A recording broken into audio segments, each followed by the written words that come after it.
नमस्कार, आप देख रहे हैं इंडिया टीवी। आपके साथ मैं हूं मीनाक्षी जोशी। दोपहर के 1 बज रहे हैं। कहानी कुर्सी की देख रहे हैं आप। तमाम खास मेहमान इस वक्त हमारे साथ स्टूडियो में मौजूद हैं। हर्षवर्धन त्रिपाठी जी हैं, अनंत विजय जी हमारे साथ स्टूडियो में हैं। स्वागत आपका। अजीत द्विवेदी जी, बहुत स्वागत आपका भी। और सुमीर चौगांवकर जी। संसद का मॉनसून सत्र तो हंगामे की भेंट लगातार चढ़ता ही रहा। पिछला हफ्ता भी संसद में कोई कामकाज नहीं हो पाया। विपक्ष के हंगामे की वजह से संसद की कार्यवाही को स्थगित करना पड़ा। अगर एंटी पेपर लीक बिल को छोड़ दिया जाए तो जो बिल पास हुए भी वो बिना चर्चा के ही सदन से पास हुए हैं। अब मॉनसून सत्र के महज 4 दिन और बाकी है, यानी कि 10, 11, 12 और 13 अगस्त। कल सोमवार है। 13 अगस्त तक ही मॉनसून सत्र चलना है। संसद में गतिरोध बना हुआ है, तस्वीर आप देख ही रहे हैं। ऐसे में माना जा रहा है कि कल संसद में गतिरोध खत्म हो सकता है। गृह मंत्री अमित शाह कल संसद में मौजूद रह सकते हैं। सूत्र तो ये भी कह रहे हैं कि कल संसद में 4 बिल पेश होंगे, जिसमें 2 बिल केरल को केरलम करने वाला और सहकारिता से जुड़ा हुआ बिल है। खुद गृह मंत्री अमित शाह इसे पेश करेंगे। माना जा रहा है कि इस दौरान गृह मंत्री अमित शाह विपक्ष के सवालों का जवाब भी देंगे। इसके अलावा एक और बिल है, कानून मंत्री अर्जुन राम मेघवाल पेश करेंगे। और सूत्रों से ये जानकारी मिल रही है कि सरकार एफसीआरए और परिसीमन बिल को कल संसद में पेश नहीं करेगी। एफसीआरए बिल को लेकर कांग्रेस का कहना यह है कि अगर यह बिल संसद में आया तो उनकी पार्टी इसका विरोध करेगी, ये तो तय है। तो इसका मतलब यह है कि सरकार, हर्षवर्धन जी चर्चा को शुरू करते हैं। इसका मतलब तो बिल्कुल ये साफ है कि सरकार हंगामे के साथ एफसीआरए बिल को पास नहीं कराना चाहती है। हंगामे के साथ डीलिमिटेशन बिल को नहीं लाना चाहती है। वो चाहती है कि जनता के बीच में एक ऐसा मैसेज जाए, ये डायलॉग जरूरी था, ये बिल जरूरी था, और वो मैसेज केवल पार्लियामेंट से जा सकता है। देखिए मीनाक्षी, सबसे पहले तो ये कि सरकार परिसीमन के मुद्दे पर सदन में हार चुकी है। मोदी सरकार के कार्यकाल में ये पहली बार हुआ था और उसके बाद सरकार नहीं चाहेगी कि दोबारा किसी मसले पर वो हारती हुई दिखे या हार जाए। तो सबसे पहली बात, गंभीर बात यह है। और उसके चक्कर में तो सोचिए ना कि क्या क्या हो रहा है। एनसीपीआई बन जा रही है, जाने क्या क्या हो रहा है। अभी मैं खबर पढ़ रहा था कि पवार साहब के भी सांसद सब मिलने जा रहे हैं। एक सांसद वाली अकाली दल भी फिर से फोल्ड में आ रही। तो एक तरह से कहें कि सरकार वो हर कोशिश कर रही जिसमें उसके नंबर दुरुस्त हो जाए। फिर भी नंबर पूरे नहीं पड़ रहे हैं, अभी थोड़ी मुश्किल है। ऐसे में अगर एक विरोध का वातावरण बना रहेगा तो हो सकता है कि अपने पास जो लोग हैं वो भी छिटक जाएं। भाई आप सहमति बनाने की कोशिश कर रहे हैं, तो विपक्ष में जो पार्टियां हैं जो इस पर साथ आ सकती हैं वो कब आएंगी? जब सदन बिल्कुल शांत हो, सदन अच्छी स्थिति में चल रहा हो, और उसमें जब बात करेंगे तो हो जाएगा। दूसरा इसका पहलू है, ये बिल ऐसे हैं कि सरकार जब लेके आएगी तो सदन तो शांत हो ही जाएगा। ये हमेशा रहा है, विरोध चलता रहता है। जब कोई भारी बिल आता है, जब कोई भारी बहस आती है तो सब शांत होते हैं, क्योंकि सबको तो अपनी बात कहनी। लेकिन मूल बात क्या है? क्या जो ये परिसीमन और एफसीआरए का बिल है जिस पर इतने लंबे समय से चर्चा हो रही है, देश के लोगों को यह पता नहीं होना चाहिए कि देश के आनुपातिक प्रतिनिधित्व के मूल सिद्धांत जो संविधान ने दिया था उसका हनन इतने वर्षों से हो रहा था? क्या देश के लोगों को यह नहीं पता होना चाहिए कि मेधा पाटकर जैसी फर्जीवाड़े वाली जो आंदोलनकारी महिलाएं हैं, इन्होंने बरसों बरस गुजरात के किसानों को पानी तक नहीं लेने दिया, नर्मदा उसका बांध का विरोध करके? वो कौन से एनजीओ थे जो आते थे और वहां से फंडिंग से जाके रिपोर्ट करते थे, बड़े बड़े लोग उसको लिखते थे। बाद में हालांकि अच्छी बात है, सबको समझ में आया कि सब गड़बड़ हो गया। मुझे लगता है कि सरकार को ये और थोड़ा बेहतर तरीके से सदन में जो कुछ होगा उससे पहले और उसके बाद भी देश को बताना चाहिए। लेकिन मल्लिकार्जुन खड़गे कांग्रेस पार्टी का स्टैंड तो बिल्कुल क्लियर कर ही चुके हैं। उन्होंने कहा है कि एफसीआरए बिल अगर आता है पार्लियामेंट में तो उनकी पार्टी इसका विरोध करेगी किसी भी सूरत में। आप सुनिए उनका बयान। देखो, एफसीआर के बारे में हम तो अपोज करने वाले हैं। एक दूसरी चीज, ऑल पार्टी मीटिंग हम बुला के, जो हमेशा फ्लोर लीडर की मीटिंग होती है, बुला के निर्णय लेंगे कल। ये जो कांग्रेस पार्टी का स्टैंड है, अनंत जी, क्यों ये स्टैंड है? एफसीआरए बिल अगर आता है तो जो फाउंडेशन पैसा दे रहे हैं, सही नियत से दे रहे हैं, वो तो देते ही रहेंगे, और नियम क्यों नहीं दुरुस्त होने चाहिए? देखिए, अगर कांग्रेस की स्थिति को समझना है तो हमें यूपीए सरकार के दौरान बनाए गए नेशनल एडवाइजरी काउंसिल को देखना पड़ेगा, जिसकी अध्यक्ष सोनिया गांधी थी, और उसके गठन में जिस प्रकार के लोगों की भूमिका रही है उसको भी समझना पड़ेगा। वो सारे लोग में अधिकतर जितने लोग थे सब एनजीओ से जुड़े हुए लोग हैं, और ये जो एफसीआरए बिल आ रहा है ये इस लिहाज से थोड़ा, जो अभी तो शायद लोगों ने देखा भी नहीं है उसको, लेकिन जिस प्रकार के संकेत मिल रहे हैं या जिस प्रकार के संशोधन पिछले 10 वर्षों में 5 संशोधन किए गए उसमें, उसके हिसाब से मुझे लगता है कि इसमें जो सबसे बड़ी बात है वो ये है कि एडमिनिस्ट्रेटिव कॉस्ट जो पहले कोई सीमा नहीं थी उनकी, या बहुत उच्च सीमा पर जाके एनजीओज कर सकते थे, मसलन कि अगर आप शिक्षा के लिए आपको धन मिल रहा है या सिविल सोसाइटी में को मजबूत करने के लिए या मतदाताओं की संख्या बढ़ाने के लिए अगर 200 करोड़ रुपए की को सहायता मिल रही है, तो उसमें क्या होता था पहले कि एडमिनिस्ट्रेटिव खर्चे दिखा के अगर 200 करोड़ रुपए तो उसमें एडमिनिस्ट्रेटिव खर्चा कई बार 100 करोड़ तक, मतलब 50% तक पहुंच जाता था, और एडमिनिस्ट्रेटिव कॉस्ट के नाम से पैसे को दूसरे चीज़ों में लगाया जाता था, सेमिनार करने में, धरना प्रदर्शन करने में।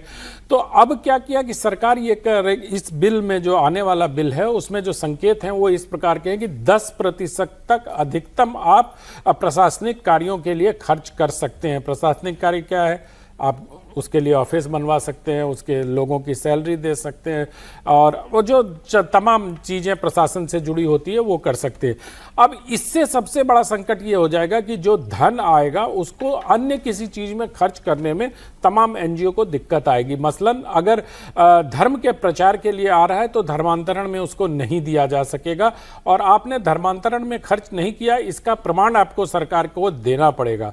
तो मुझे लगता है इन सब चीज़ों को देखते हुए एनजीओ को, और जो माओवाद के खत्म होने का सबसे बड़ा कारण मैं जिसको देखता हूं वो इस तरह की जो राशि विदेशों से आती थी कि वनवासियों के क्षेत्र में जाके उनके उत्थान के लिए, उनकी शिक्षा के लिए, उनके स्वास्थ्य के लिए, उनके रोजगार के लिए जिस प्रकार के धन खर्च किए जाते थे, और प्रशासनिक कॉस्ट के नाम पर वो धन माओवादियों तक पहुंचता था, उनके आंदोलन को उग्र रूप देने के लिए या चलाने के लिए, या पता नहीं किस चीज में खर्च होता था।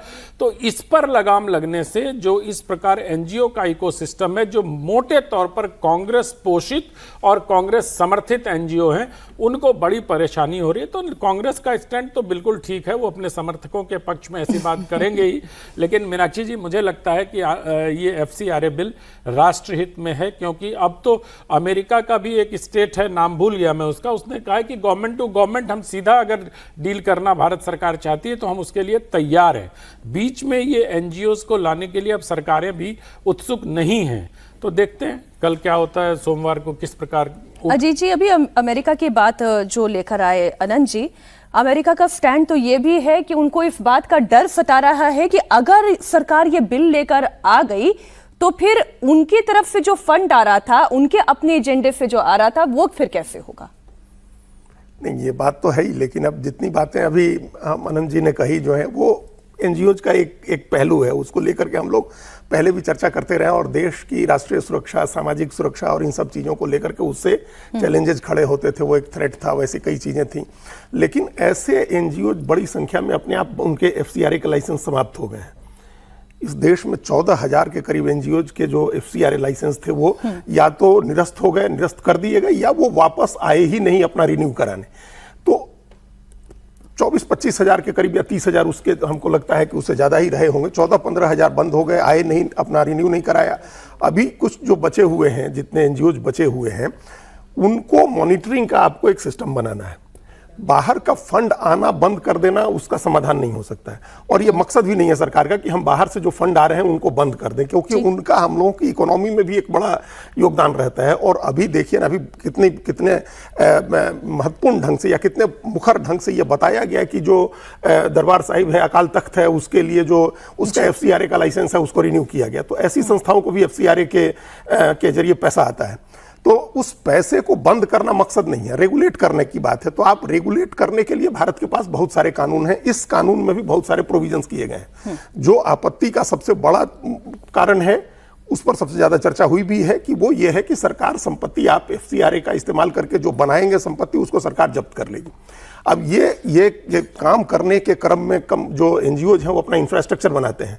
अब उस इंफ्रास्ट्रक्चर को जब्त कर लेना, ये क्या कोई समाधान हो सकता है कि उसको आप रेगुलेट कर रहे हैं, उसका पैसा सही जगह खर्च हो, वो तो ध्यान रखना जरूरी है। लेकिन कई एनजीओज हैं, हम लोग सब लोग जानते हैं इस देश में, और कई एनजीओज हैं जिनका बहुत बढ़िया काम रहा है, कई धार्मिक संगठन है जिनका बहुत अच्छा काम रहा है, सामाजिक संस्थाएं हैं जो काम अच्छा करती हैं, उनकी संपत्ति जब्त कर लेना, ये एक हमको लगता है कि वो सबसे ज्यादा एक जो कंटेंसस प्रोविजन है इस बिल का, हाँ। वो है इसी की वजह से। आप देखिए ये बिल कब आया था, पहली बार जब इस बिल को सरकार लेकर के आई, जिस समय ये बिल की चर्चा हुई, उसके तुरंत बाद रोक दिया सरकार ने इस बात को, केरल के चुनाव होने थे, तो सरकार भी एक किसी ना किसी तरह से तो पॉलिटिकल एंगल इसमें देख रही थी ना उस बात को। अगर कांग्रेस भी अपना कोई पॉलिटिकल एंगल देख रही है तो ये तो राजनीति की बात है, दोनों देखेंगे इस बात को। नहीं, लेकिन मैं अब इसका एक पॉलिटिकल साइड केवल सिर्फ इस बिल के आधार पर नहीं चर्चा करना चाह रही हूँ।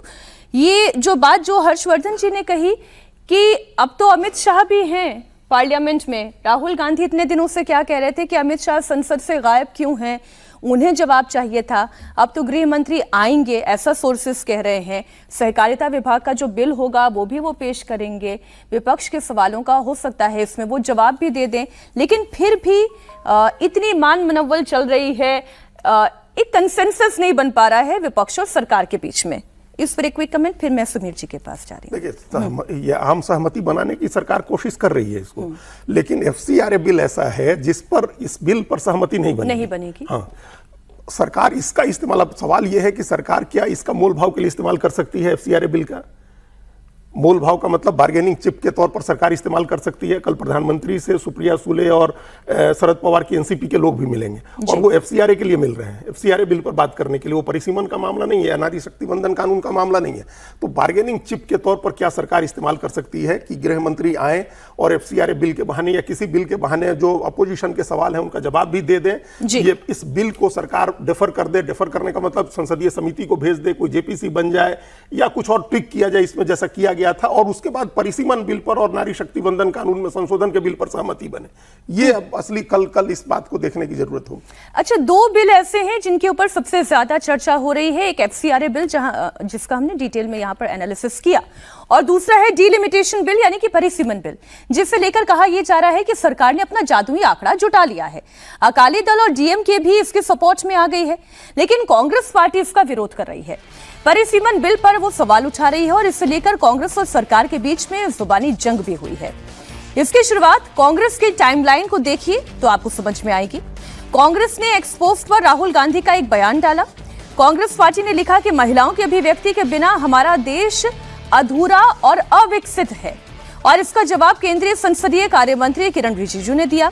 लिखा कि यह कांग्रेस पार्टी की ओर से एक सकारात्मक संदेश है। महिलाओं के प्रति राहुल गांधी जी की सोच में स्पष्ट बदलाव दिख रहा है। अब मुझे उम्मीद है कि कांग्रेस पार्टी महिला आरक्षण विधेयक का बिना किसी शर्त के समर्थन कर देगी। अभी ज्यादा समय बीता नहीं था कि रिजिजू के इसी पोस्ट का जवाब फिर राहुल गांधी ने दे दिया और लिखा कि संसदीय कार्य मंत्री होने के नाते आपसे बेहतर ये और कौन जानता होगा, महिला आरक्षण विधेयक 2023 में ही सर्वसम्मति से पारित हो चुका है, कांग्रेस के पूर्ण समर्थन के साथ। अब सवाल यह है कि 3 साल के बाद भी ये लागू क्यों नहीं हुआ, और अब आप उसे परिसीमन से बेवजह क्यों जोड़ना चाहते हैं? 2023 का कानून लागू कीजिए और बिना किसी शर्त के लागू कीजिए। अब फिर इस पर रिजिजू का भी पलटवार है। 2026 की जनगणना चल रही है, इस वजह से 2029 में लागू नहीं हो पाएगा और 2034 के चुनाव में लागू हो पाएगा। इसलिए सरकार ने 131वां संविधान संशोधन बिल लाया था जो संसद में गिर गया। इसमें आपका कार्ति चिदम्बरम जो कह रहे हैं वो भी मैं दर्शकों के सामने रखूंगी, पवन खेड़ा भी इस पे कुछ बयान दे रहे हैं वो भी आपके सामने रखूंगी। लेकिन समीर जी, ये क्या जो पार्लियामेंट में चर्चा होनी चाहिए वो एक्सपोस्ट खेल रहे हैं? कर लीजिए पार्लियामेंट में चर्चा, इसमें आप डिलिमिटेशन बिल हो, विमेन रिजर्वेशन बिल हो, सब बात कर लीजिए।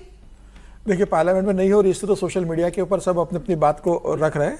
और मुझे लगता है कि अगर ये मानसून सत्र देखें तो सरकार का ये मानसून सत्र बहुत विफल रहा है। सरकार के पॉइंट ऑफ व्यू से देखें, फ्लोर मैनेजमेंट सरकार का बहुत बुरा मैं मानता हूँ इस सत्र के अंदर कि सरकार मेरी इसमें राय ये है कि इसी बार तो इन्होंने सबसे ज्यादा फ्लोर मैनेज करने की कोशिश की है। किरण रिजिजू ने कितनी दफे बात की है, लेकिन अब किरण रिजिजू ने की है ना, क्या पार्टी सरकार की तरफ से कोई बड़ा नेता ने इसमें हस्तक्षेप किया?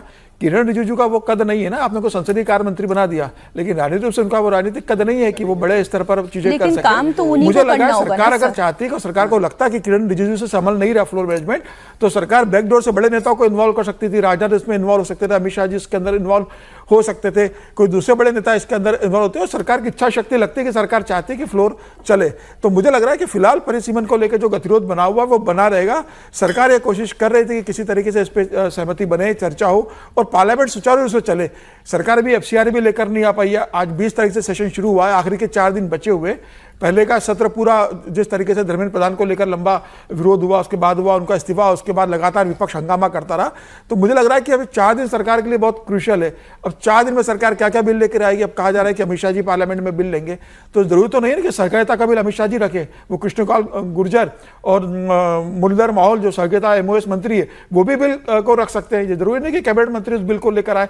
और अमित शाह जी पार्लियामेंट में आएंगे तो क्या जवाब देंगे? ये भी कोई जरूरी नहीं है कि वो जवाब देंगे। जो राहुल गांधी लगातार कह रहे हैं कि अमित शाह जी आए और जवाब दे सदन के अंदर, तो मुझे लगता है अगर अमित शाह जी आएंगे तो वो हो सकता है बिल रखें, हो सकता है उनका मंत्री MOS जो बिल रख दें। अमित शाह बिल उस पर नहीं बोले जिस पर राहुल गांधी कह रहे हैं। ये भी हो सकता है कि वो पूरे विस्तार के साथ जवाब दे जो राहुल गांधी चाह रहे थे। तो मुझे लगता है कि अभी कल तय होगा इसका क्या होगा। मुझे इस बात की संभावना कम नजर आ रही है कि अमित शाह जी अभी इस विस्तार से जो राहुल गांधी कह रहा है या विपक्ष कह रहा है उसका जवाब देंगे। अगर सरकार को लगता है कि इस पर अमित शाह जी को देना है तो मुझे लगता है कि इतना समय अमित शाह जी को लगता नहीं। ठीक है, ये कहा जा सकता है कि अमित शाह जी को तमाम तथ्य जुटाने थे, तमाम जानकारी इकट्ठी करनी थी। पूरे तथ्य और तर्कों के साथ अमित शाह जी जब आते हैं तो पूरे तथ्य और तर्कों के साथ आते हैं और बहुत बेहतर बात अपनी तरफ से रखते हैं। और ये बात सही है कि जब वो सदन के अंदर बोलते हैं तो विपक्ष के पास कोई मुद्दा नहीं रहता और विपक्ष की पूरी तरीके से बोलती बंद होती है। वो तमाम चीजें बहुत बेहतर तरीके से रखते हैं। अब ये देखने वाली बात होगी कि कल वो आने वाले हैं। परिसीमन में मुझे लगता है कि सरकार फिलहाल अभी इन 4 दिनों के अंदर लाने की स्थिति में नजर नहीं आ रही है। तमिलनाडु में मीटिंग हुई, हर्षवर्धन जी, तमिलनाडु में मीटिंग हुई परिसीमन को लेकर। विजय की भी एक मीटिंग हुई। विजय की मीटिंग से कांग्रेस ने अपनी दूरी बना ली। DMK अपना स्टैंड पहले ही बता चुकी है कि वो सरकार के साथ है। तस्वीर भी हम आपको दिखा रहे हैं उस मीटिंग की। कल तमिलनाडु के मुख्यमंत्री विजय ने इससे लेकर राज्य के सांसदों की बैठक बुलाई थी और इसमें परिसीमन पर चर्चा भी हुई, लेकिन DMK और AIDMK इस बैठक में शामिल नहीं थे। बैठक में Congress, VCK, CPI, CPIM, MTMK और IUML के करीब 21 सांसद शामिल हुए। बैठक के बाद कांग्रेस सांसद कार्ति चिदम्बरम ने कहा कि इस मुद्दे को पार्टी राजनीति से ऊपर उठकर देखना चाहिए। उन्होंने कहा कि संसद में तमिलनाडु का प्रतिनिधित्व सुरक्षित रहना चाहिए। तो अब ये जो बातें हैं हर्षवर्धन जी, एक इशारा तो ये करता है कि कार्ति चिदम्बरम भी ये कह रहे हैं कि भाई this is the issue beyond the party. आप राजनीति से ऊपर हट के आप प्रतिनिधित्व का सोचिए। राहुल गांधी का स्टैंड बिल्कुल अलग है। वो ये कह रहे हैं कि जो 543 मौजूदा सीटें हैं उसी में आप विमेन रिजर्वेशन दे दीजिए। ये परिसीमन का बिल, विमेन रिजर्वेशन का बिल क्या अधर में लटक जाएगा? पहली बात है कि राहुल जी का कोई व्यू नहीं होता। एक लाइन का व्यू है कि किसी भी कीमत पे सरकार का विरोध करना है। राहुल गांधी का कोई व्यू जैसी चीज नहीं होती है। व्यू आज तक वो मतलब मुझे तो नहीं दिखा कि किसी चीज पर कोई उनका अच्छा वाला दृष्टिकोण कोई रहा हो। तो कोई दृष्टिकोण नहीं होता है उनका। एक लाइन का है जो समझाया गया है उनको, जो उनको समझ में आ गया है कि मोदी कुछ भी बोलो उसका विरोध करो। और हम लोग एक जमात है, एक गिरोह है, वो क्या कहेगी कि देखो राहुल अकेला लड़ रहा है मोदी से, वरना कोई तो लड़ने की हिम्मत नहीं कर पाता। वरना जरा सोचिए कि देश में प्रतिनिधित्व को लेकर इतने लंबे समय से वो अनुपातिक प्रतिनिधित्व नहीं मिला, उसको लगातार टाला जाता रहा। हर राजनीतिक दल, यहां तक कि अटल जी की भी सरकार में लगा कि नहीं भाई उत्तर दक्षिण का विवाद ना हो जाए, कोई और झगड़ा ना हो जाए। इस सरकार ने एक फॉर्मूला निकाला, एक तय किया कि ठीक है भाई जितनी जनसंख्या हो गई, ये बात तो सही है कि अगर आबादी के आधार पर कहेंगे तो उत्तर भारत का बहुत हो जाएगा। तो उसका एक तरीका है कि हम 50% रेशनल में कर देते हैं। हालांकि एक बात और ध्यान में रखनी चाहिए कि उत्तर भारत से बहुत बड़ा मूवमेंट वो पश्चिम भारत में और दक्षिण भारत में हुआ है। यह भी एक जिसको बहुत कम उसका ध्यान दिया जाता है। लेकिन पश्चिम और दक्षिण भारत में उत्तर भारत से बहुत बड़ा मूवमेंट हुआ। बहुत लोग वहां बस भी गए हैं। ऐसा भी नहीं कि वो बसावट नहीं हुई है, जो माइग्रेशन प्रवास की एक कहे कि प्रक्रिया होती है। लेकिन उसके बावजूद ये उत्तर दक्षिण का भेद करने की कोशिश की जाती है। DMK को लग रहा है कि भाई विजय के साथ राहुल चले गए, हमें वहां के लोग क्या बता रहे हैं। ये बताना है कि देखो 39 सीट थी, तुम ऐसे जाते तो कितनी सीटें पाते। अब हमारे इस फॉर्मूले पर हम साथ जा रहे हैं सरकार के, तो तमिलनाडु से ज्यादा सांसद चुनकर जाएंगे। तमिलनाडु की विधानसभा ज्यादा लोगों के साथ आएगी, तो लाभ किसको होगा? जाहिर है डीएमके को लगता है कि हम यहां रहेंगे। राहुल गांधी को यह लगता है कि अगर ये विभाजन वाला फॉर्मूला हट गया, ये विभाजन लोगों के दिमाग से निकल गया, तो मोदी सरकार इसको आसानी से लागू कर लेगी और वो ऐतिहासिक हो जाएगा। देखिए, अगर वो परिसीमन लागू कराने में कामयाब होगी तो ऐतिहासिक हो जाएगा। जीत हार अपनी जगह है, लेकिन ये रहेगा ना कि नरेंद्र मोदी के समय में, और अभी जिस तरह से जनसंख्या का एक स्थिरता की तरफ बढ़ा है, लगभग यही परिसीमन अगले 50 वर्षों तक रहने वाला है। ये भी आप समझिए, इसको आप, ये सामान्य परिसीमन नहीं होगा, ये ऐतिहासिक परिसीमन होगा, इसको भी समझना चाहिए। तो फिर पेच कहां पर फंसा हुआ है अनंत जी? ये पेच क्यों नहीं सॉल्व हो पा रहा है? डीएमके भी कुछ शर्तों के साथ राजी हो गई है, अकाली को आप साथ लेकर आ गए हैं, एनसीपीआई तो वैसे भी साथ ही है, नहीं? तो फिर पेच कहां फंसा है? देखिए, मुझे लगता है कि ये पेच राजनीति का फंसा हुआ है। ये जो अभी हर्षवर्धन जी कह रहे थे ना कि ऐतिहासिक बिल है, तो अब ऐतिहासिकता का श्रेय गांधी परिवार के अलावा इस देश की राजनीति को किसी को मिल जाए, ये तो ठीक नहीं है ना। ये तो उचित नहीं है भाई। इतने प्रधानमंत्री उनके परिवार से हुए, इतने दिनों तक उन्होंने देश की सेवा की, दो मतलब प्रधानमंत्री पद पर रहे, एक प्रधानमंत्री पद पर और एक पद से उतरने के बाद उन्होंने शहादत दी। इतनी देश के लिए इतनी सेवा करने के बाद अगर कोई ऐतिहासिक विषय नरेंद्र मोदी के खाते में चला जाए, तो ये, इस पर तो विरोध करना उनका हक है, वो वाजिब है। बीच में बोलना उचित नहीं होता, लेकिन एक उस पर ऐतराज है। आपने कहा कि शहादत दी, किसके लिए सर? आतंकवाद का शिकार हुए, आतंकवादियों ने उनकी हत्या की, जो इसको कोई देशवासी बर्दाश्त नहीं कर सकता है, लेकिन शहादत किसके लिए दी?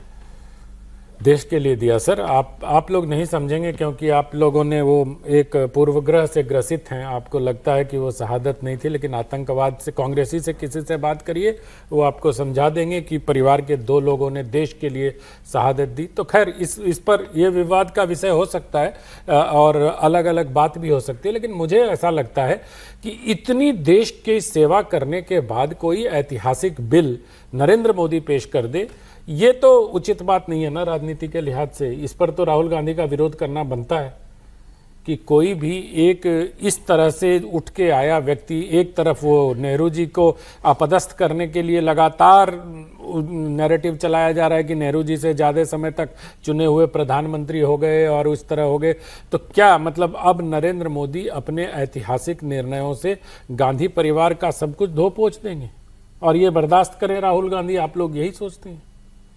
ऐसा तो संभव नहीं है ना। अगर वो राजनीति कर रहे हैं तो अपनी इस राजनीति को आगे बढ़ाने के लिए वो विरोध कर रहे हैं।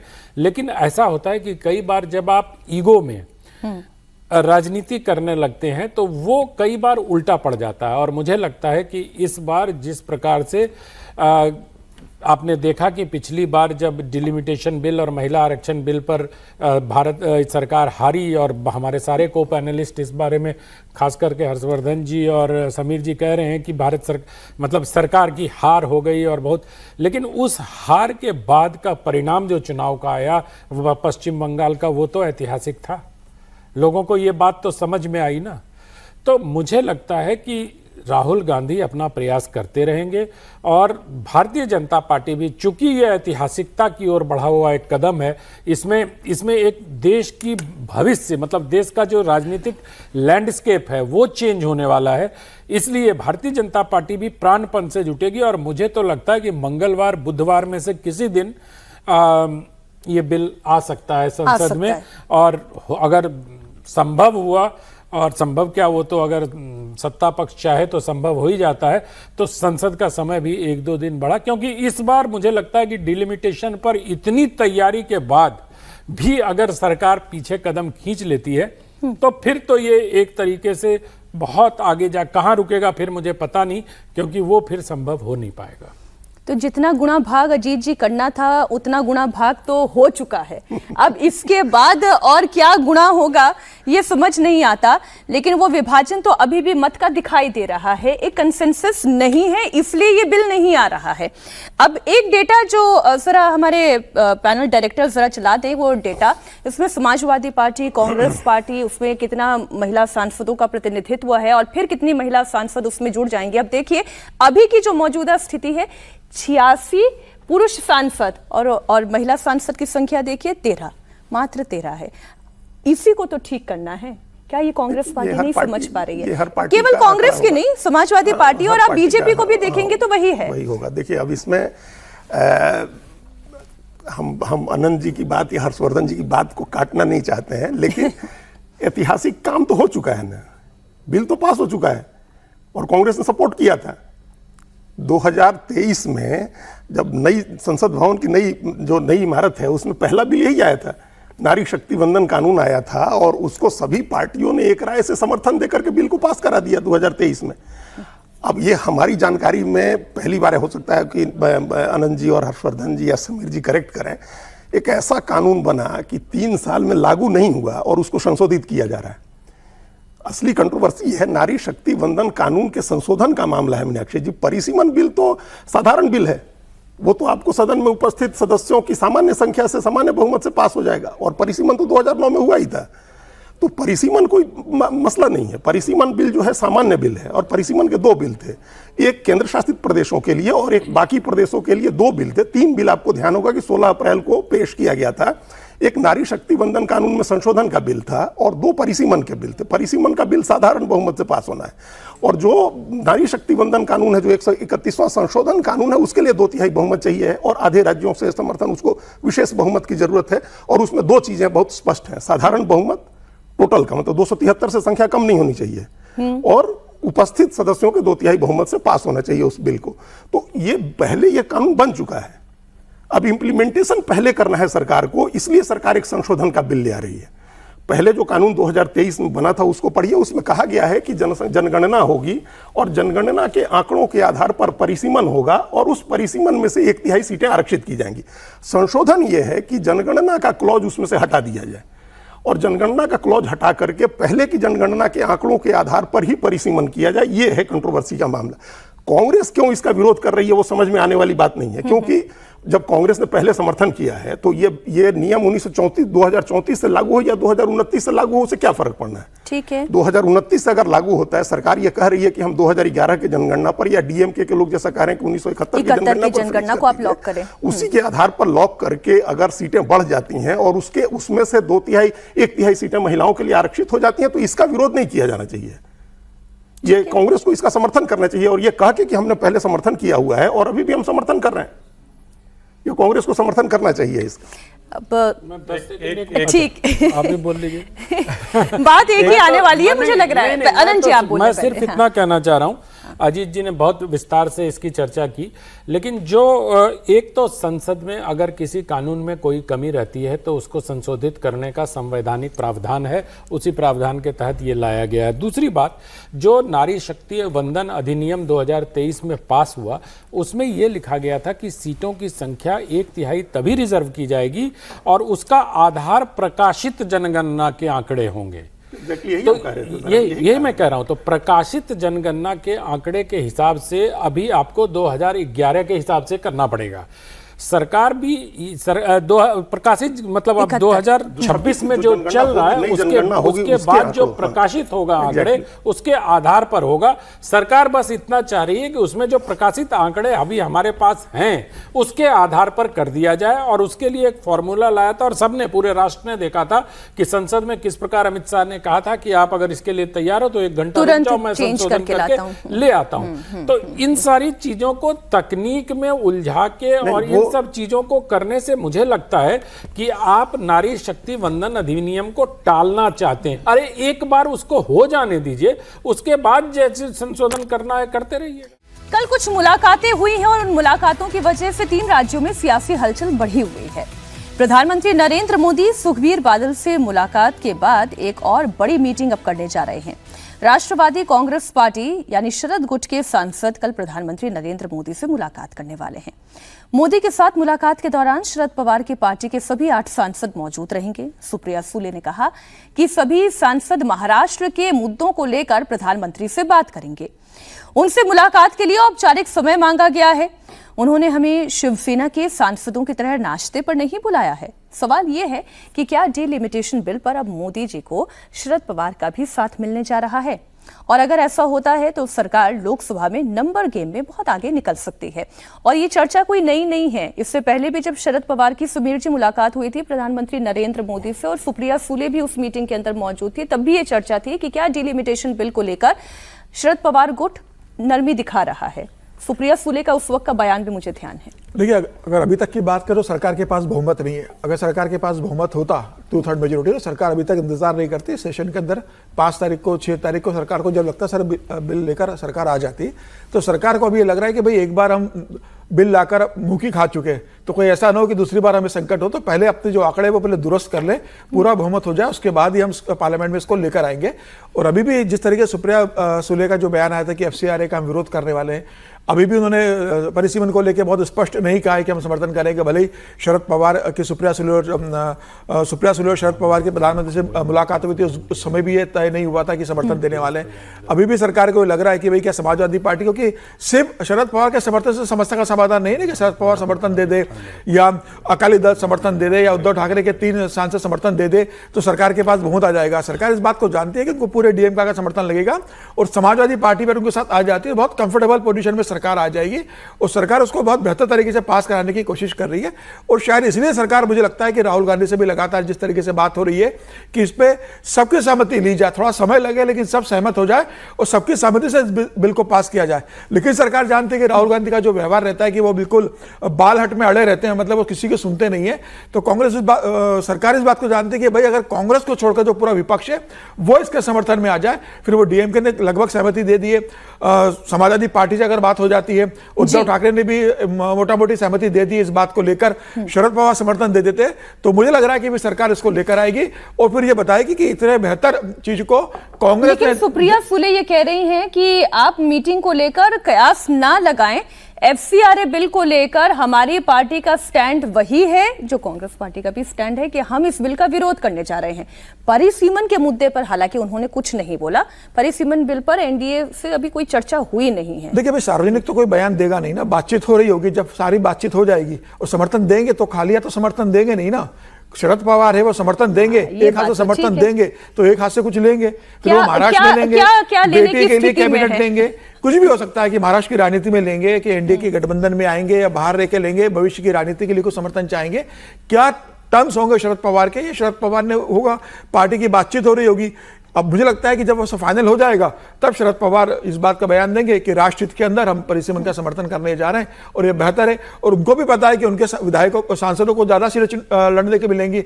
आज 48 सीटें अगर महाराष्ट्र के अंदर है और 50% सीटें बढ़ जाती है तो शरद पवार को भी तो ज्यादा सीटें लड़ने को मिलेंगी। उनको भी तो लगेगा कि भाई मेरे आज 8-9 सांसद है, कल मेरे 15 से 18 सांसद मेरे हो सकते हैं। तो मुझे लग रहा है कि शरद पवार समर्थन दे सकते हैं और समाजवादी पार्टी से भी बातचीत चल रही है।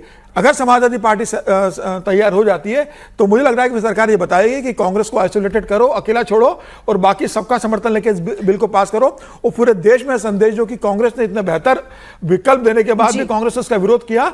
और मुझे लग रहा है कि फिर पूरे चुनाव में कांग्रेस को एक्सपोज करने का काम केंद्र सरकार करेगी। ये राहुल गांधी जी के लिए आप बाल हट शब्द का उपयोग न करें सर।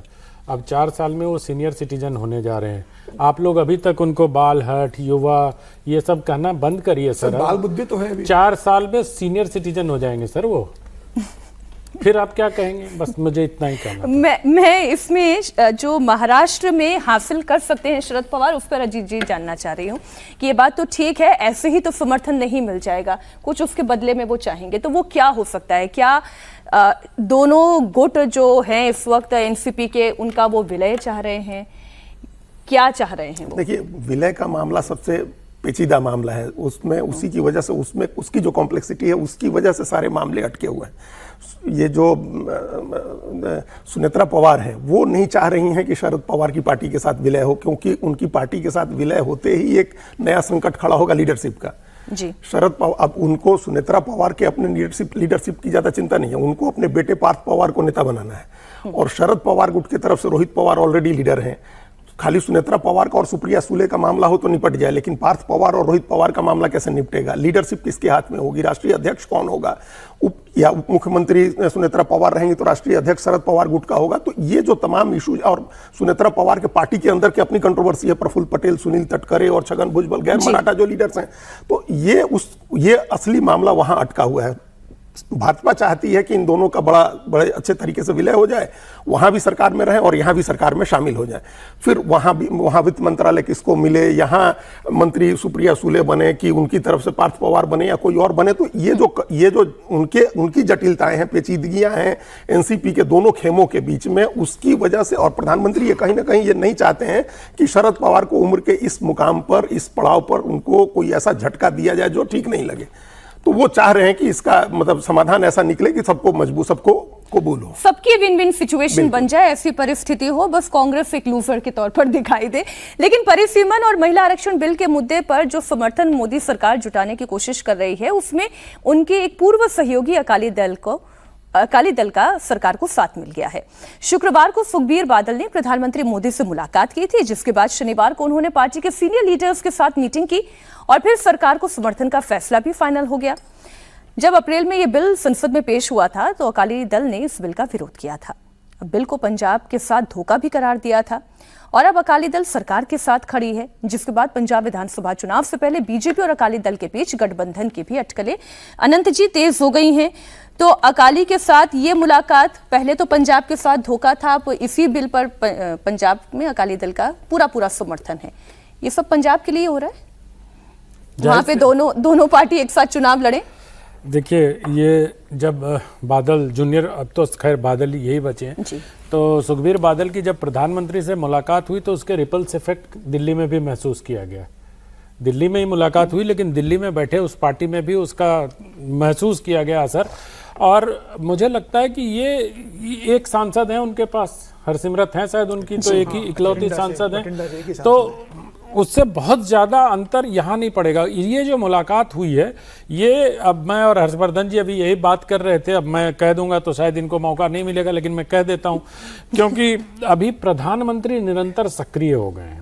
हमें इस बात को गौर करना चाहिए कि जिस प्रकार से प्रधानमंत्री की सक्रियता राजनीतिक मोर्चे पे, जो देश की राजनीति है उसके मोर्चे पे जिस प्रकार से बढ़ी है, उससे बहुत सारी चीजें जो जटिल होती जा रही थी, जो कहीं ना कहीं ईगो क्लास की भेंट चढ़ रही थी, या किसी मतलब नेता के व्यवहार के कारण या किसी नेता के इमेज के कारण उसको अगर कहीं कोई बाधा आ रही थी, तो उसको प्रधानमंत्री ने आगे बढ़ के समाप्त किया। प्रधानमंत्री सुखबीर बादल को अपने पास बुलाते हैं, प्रधानमंत्री से उनकी मुलाकात होती है और अचानक भारतीय जनता पार्टी और सुखबीर बादल के एक आसन्न गठबंधन को देखते हुए पंजाब की राजनीति एकदम से पलट जाती है। अभी पंजाब की राजनीति में हालांकि बहुत चुनौतियां, चैलेंजेस कांग्रेस पार्टी को चन्नी से लेके बहुत सारे वहां बहुत चुनौतियां उस पार्टी में हैं, बावजूद इसके माना जा रहा था कि कांग्रेस पार्टी और आम आदमी पार्टी में वहां टक्कर होने जा रही है। लेकिन अगर ये दोनों मिल जाते हैं तो फिर मुझे लगता है कि पंजाब में अब मुकाबला फिर भारतीय जनता पार्टी और दूसरे किसी पार्टी में होगा। अब वो कांग्रेस भी हो सकती है, आम आदमी पार्टी भी हो सकती है।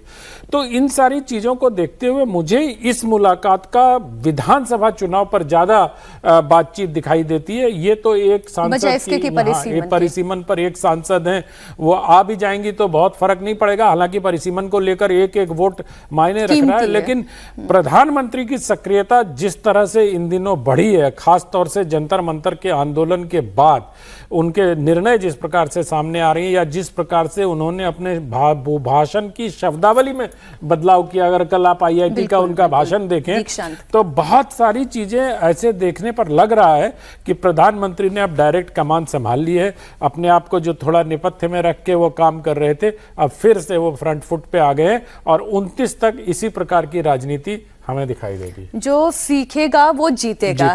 और हर्षवर्धन जी, वो तो वैसे भी कहते हैं ना कि हर एक फ्रेंड जरूरी होता है, तो ये फ्रेंड पंजाब में जरूरी है? नहीं, मुझे लगता है कि पंजाब के लिए सब कुछ है, ये कहना थोड़ा कम ठीक मैं मानता हूँ। ये भाजपा के लिए और अकाली दल के लिए बड़ा जरूरी है। अगर ये दोनों साथ नहीं आएंगे तो दोनों शून्य हो जाएंगे। ये सीधे सीधे अपने राजनीतिक स्वार्थ का मसला है। पंजाब के लिए तो भाई कोई न कोई पार्टी आएगी, कोई न कोई काम करेगी, और ऐसा तो है नहीं कि भाजपा अकाली साथ नहीं रहे थे, कांग्रेस भी साथ सरकार बना ही चुकी है, आम आदमी पार्टी की भी सरकार बन गई। सवाल ये कि क्या पंजाब में आम आदमी पार्टी जिन उम्मीदों को लेकर आई थी कुछ हुआ? तो नतीजा आता है सिफर। जी, जो कहते थे कि दाना दाना मैं गेहूं खरीद लूंगा, वो भगवंत मान किसानों पर लाठी चलवा रहे हैं, वो भगवंत मान अप्रेंटिस वालों पर लाठी चलवा रहे हैं। जिस पंजाब में कह रहे थे कि हमारा तो सब कुछ एकदम तय है कि हम ये काम करेंगे, तो क्या कर रहे हैं? जब चुनाव नजदीक आ गया तो कह रहे हैं कि अच्छा खाते में पैसा चला गया। इसके अलावा उनके पास कुछ बताने के नहीं कि अच्छा उनके खाते में 1000 चला जाएगा, SC ST के खाते में महिलाओं के 1500 चला जाएगा, और कुछ बताने को नहीं। भगवंत मान जिस तरह की राजनीति कर रहे हैं, ये भारत के इतिहास में कभी नहीं हुआ होगा। अभी मैं तरुण चुग को कल सुन रहा था, वो कह रहे हैं कि मैं अपना वो क्या बोलते हैं उसको, नशा वशा करने वाले जो अपना सांस वाला टेस्ट कराते हैं, तो ब्रेथ एनालाइजर टेस्ट, तो कह रहे हैं कि हम वो कराने के लिए तैयार हैं, जरा भगवंत मान जी कराएं। भारत के इतिहास में किसी मुख्यमंत्री पर ऐसा आरोप लगा। पूरी संभावना कांग्रेस पार्टी की है, लेकिन कांग्रेस आपस में जिस तरह की स्थितियां हैं, जिस तरह की लड़ाई है, तो भाजपा और अकाली दोनों को लग रहा है कि हम ये मतलब कौन सा ऐसा अहंकार है, कौन सी जिद है, किस बात पे लड़ लिए। अच्छा, उस वक्त अकाली दल को लगा रहा होगा, अब तो बात भी बहुत पीछे चली गई, वो पंचनद का पानी कहां चला गया, कहां गायब हो गया, वो तो अब किसानी वाला मसला ही नहीं रहा। तो मुझे लगता है कि दोनों को समझ में आए, रियलाइजेशन ऑफ रियल पॉलिटिक्स है।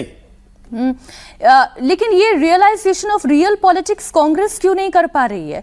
पंजाब की बात हो रही है तो कांग्रेस की भी तो बात होनी चाहिए। जबरदस्त कलह है। चुनाव से पहले पंजाब कांग्रेस से जो रुझान सामने आ रहे हैं, उसे देखकर तो पंजाब में कांग्रेस की सत्ता में वापसी मुश्किल दर मुश्किल होती जा रही है। और ताज़ा तस्वीर मलेरकोटला की है, जहां कांग्रेस की मीटिंग के दौरान जबरदस्त हंगामा देखने को मिला। मंच पर कुछ कांग्रेस नेताओं के चढ़ने की कोशिश, उन्हें रोका गया और इसके बाद नारेबाजी और बवाल हुआ।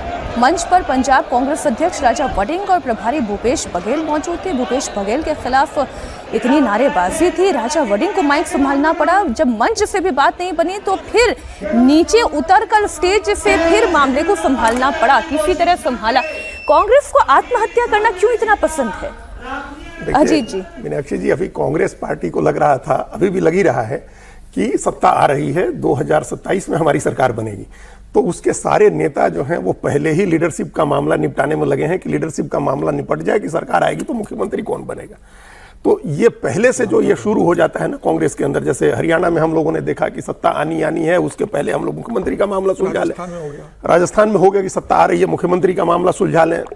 वहां छत्तीसगढ़ में हुआ, कई जगह ऐसा हुआ कि मुख्यमंत्री का मामला पहले सुलझा लें, सरकार तो आ रही है। तो यही यहाँ पंजाब में यही दिख रहा है। कांग्रेस को लग रहा है कि 5 साल में एंटी इनकम्बेंसी हो गई है आम आदमी पार्टी की सरकार के खिलाफ, जो हर्षवर्धन जी ने कहा कि कई चीजें, अनाज खरीद का मामला था और अरविंद केजरीवाल ने एक फॉर्मूला सामने रखा था कि हम कहां से पैसे ले आएंगे। तो उन्होंने कहा था कि रेत की तस्करी होती है, 20,000 करोड़ या 30,000 करोड़ रुपया वहां चला जाता है, वो हम रुकवा देंगे तो वो हमको आ जाएगा। नशे के कारोबार का इतना मामला होता है, हम रुकवा देंगे तो उसका पैसा इतना आ जाएगा। तो वो उन्होंने जोड़ के बताया था कि पैसे की दिक्कत नहीं होगी। अभी रेत की तस्करी ऐसी चल रही है कि उस दिन चरणजीत सिंह चन्नी स्वयं जाकर के वो रेत की तस्करी के वीडियो बनवा रहे थे। तो अब ये इस एंटी इनकम्बेंसी में कांग्रेस की सरकार आ जाएगी, ये मान करके कांग्रेस के नेताओं ने अपना लीडरशिप का मामला सेटल करना शुरू किया। कांग्रेस में होता हार सेटल कर रहे हैं, वही हार सुनिश्चित कर रहे हैं, और पहले अपनी कुर्सी वो लोग चाह रहे हैं कि हम करें। आप देखिए वो इसमें क्या दिक्कत हुई है कि पंजाब में एक स्थिति रही है कि जो अध्यक्ष होता है वो मुख्यमंत्री बनता है। तो कैप्टन अमरिंदर सिंह 2 बार मुख्यमंत्री बने, दोनों बार वो अध्यक्ष थे। तो अब इस बार ये अध्यक्ष हैं राजा वड़िंग। तो चन्नी को लग रहा है कि अगर सरकार बनती है तो इस स्वाभाविक रूप से ये बनेंगे, तो हमको घोषित कर दिया जाए। कांग्रेस ने उनको चुनाव अभियान समिति का अध्यक्ष बनाया है। कांग्रेस ने एक बैलेंस बनाने की कोशिश की है। प्रताप सिंह बाजवा वहां नेता प्रतिपक्ष हैं, चन्नी चुनाव अभियान समिति के अध्यक्ष हैं और वड़िंग अध्यक्ष हैं पार्टी के। तो ये एक संतुलन बनाने की कोशिश कांग्रेस कर रही है, उसने किया हुआ है। लेकिन अब ये तीनों नेता, उसमें सुखजिंदर सिंह रंधावा को भी हम लोग जोड़ सकते हैं, ये सब चारों लोग मिलकर के एक लड़ाई अपने लीडरशिप का वो सेटल करने में लगे हैं। और इसमें कांग्रेस का नुकसान हो रहा है। दलित वर्सेस जाट सिख का मामला कांग्रेस में ऐसा हो जाएगा जो हरियाणा में शैलजा वर्सेस हुड्डा की लड़ाई में दलित वर्सेस जाट का हुआ था, और ये उसको कांग्रेस को वहां नुकसान कर सकता है। कहीं पर बात बिगड़ने वाली तस्वीर है तो कहीं बात बनने वाली तस्वीर है। अगली तस्वीर उत्तर प्रदेश की आपको दिखा देती हूं। अगले साल यहां विधानसभा चुनाव होने हैं, सियासी हलचल बड़ी तेज है। यूपी के मुख्यमंत्री योगी आदित्यनाथ दिल्ली में थे और योगी ने प्रधानमंत्री नरेंद्र मोदी से मुलाकात की। और इसके बाद योगी बीजेपी अध्यक्ष नितिन नवीन से भी मिलने पहुंचे। पीएम मोदी और सीएम योगी की मुलाकात को आगामी चुनाव की तैयारियों और पार्टी की रणनीति से जोड़कर देखा जा रहा है। अखिलेश यादव ने योगी की प्रधानमंत्री से मुलाकात पर तंज कसा। अखिलेश यादव ने पोस्ट करके लिखा, टकराहट तो थी एक दूसरे को हटाने की, अब तो बात उठ गई दोनों के ही जाने की। कुछ मैसेज पढ़ पा रहे हैं इसमें समीर जी आप? नहीं, निश्चित रूप से अगर योगी आदित्यनाथ दिल्ली में आते हैं, फिर प्रधानमंत्री से उनकी मुलाकात हो, राष्ट्रीय अध्यक्ष से मुलाकात हो, जरूर चर्चा होती है कि भाई क्या खास बात हुई होगी। और पीएम से मिले तो पीएम से कई मुद्दों पर उन्होंने फीडबैक दिया होगा। राम मंदिर चढ़ावा चोरी को लेकर जिस तरीके से सुप्रीम कोर्ट का आया कि भाई नई एसआईटी बनाया जाए, उसको लेकर उन्होंने फीडबैक दिया होगा। तमाम चीज़ों को लेकर उन्होंने अपने संगठन की बातें प्रधानमंत्री के सामने रखी होगी। प्रधानमंत्री मोदी जी को भी जो लगा होगा कि जो सलाह देना है योगी जी को उत्तर प्रदेश विधानसभा चुनाव की तैयारी को लेकर, उस चीज़ों को लेकर प्रधानमंत्री ने अपनी सलाह दी होगी। राष्ट्रीय अध्यक्ष भी मिले होंगे नितिन नवीन से, क्योंकि अभी अखिलेश यादव के तंज में जो हम पढ़ पा रहे हैं वो ये पढ़ पा रहे हैं कि वो अमित शाह और योगी आदित्यनाथ दोनों के ऊपर तंज कस रहे थे, लेकिन अमित शाह की पोजीशन हो चाहे उत्तर प्रदेश में योगी आदित्यनाथ जी की पोजीशन है, दोनों मजबूत है, इसमें कोई दो राय नहीं। और देखिए जो अखिलेश तो मतलब आजकल हर बात पे तंज करते हैं, उनको बड़ा मजा आता है। मतलब जब उनसे पत्रकार वार्ता लेते हैं तब भी वो कोई तंज करते हैं, ट्विटर पे भी वो तंज करते हैं।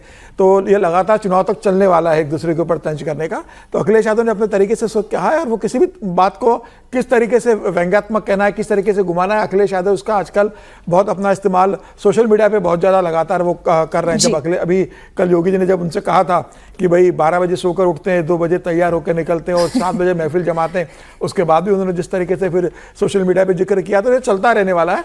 फिलहाल मुझे लगता है कि योगी ये तो चलता रहने वाला है, लेकिन जहां पर अखिलेश यादव जी चलाने की अनंत जी कोशिश कर रहे हैं। नहीं, क्या योगी के शो के बारे में कह रहे हैं वो नहीं, मतलब ये तो यही है ना कि एक दूसरे को हटाने के लिए जो है मुख्यमंत्री उप मुख्यमंत्री में चलता रहा है, तो यही तो है ना। क्या है ये मुख्यमंत्री प्रधानमंत्री के लिए कह रहे हैं कि दोनों के जाने की बारी आ गई। अच्छा, गृह मंत्री और अच्छा चलिए इसको थोड़ा आनंद जी समझाएंगे। मैंने क्यों बोला आनंद जी के पहले क्यों बोला? दरअसल अखिलेश जी की बात कोई बहुत विद्वान व्यक्ति आजकल लिख रहा है। अच्छा, वो है क्या विद्वता के जिस पहाड़ पर बैठा हुआ है, सामान्य जन से उसका कोई वास्ता नहीं। यहां 5 लोगों में 5 राय हो गई कि इसका क्या मतलब है। अभी किस जनता को समझाएं, और ये बात फिर समाजवादी पार्टी वाले समझ जाएंगे या नया वोटर समझ जाएगा, मतदाता समझ जाएगा। तो सब पी में भी तो बदलता रहता है ना स्वाद अनुसार। खुश रहिए पंडित जी कि पी मतलब पीडी हो गया है ना? तो अब मैं बहुत जगह कह चुका हूं, आपको भी कह रहा हूं, पंडित जवाहरलाल नेहरू हम लोग पहले लिखते थे सर तो पीटी लिखते थे। बिल्कुल, अब तो पीडी लिखना पड़ेगा। अखिलेश जी ने कहा कि पीडी अखिलेश जी ने कहा, और वो कांग्रेस पार्टी के गठबंधन में है सर। तो पंडित जवाहरलाल नेहरू को जो पूरे हम लोग बचपन से पढ़ते आए अंग्रेजी, और पीटी डॉट लिखते थे, अब पीडी डॉट लिखना पड़ेगा। तो ये जो नई शब्दावली है, आप कह रहे हैं विद्वता के पहाड़ पर बैठा हुआ आदमी, पता नहीं क्या, तो ये तो कांग्रेस में कम विद्वान व्यक्ति है सर। आप देखिए कांग्रेस में अब लोग रील को लेके इतने उत्साहित होते हैं कि रील मुद्दा हो जाता है, केंद्रीय मुद्दा। नीट के बजाय अब रील मुद्दा हो गया सर।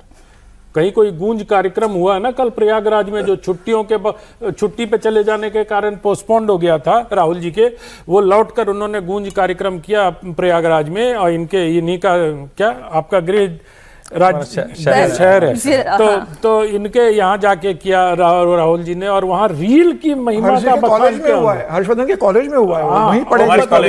ये देखिए इसी को कहते हैं घर में घुस के चुनौती देना।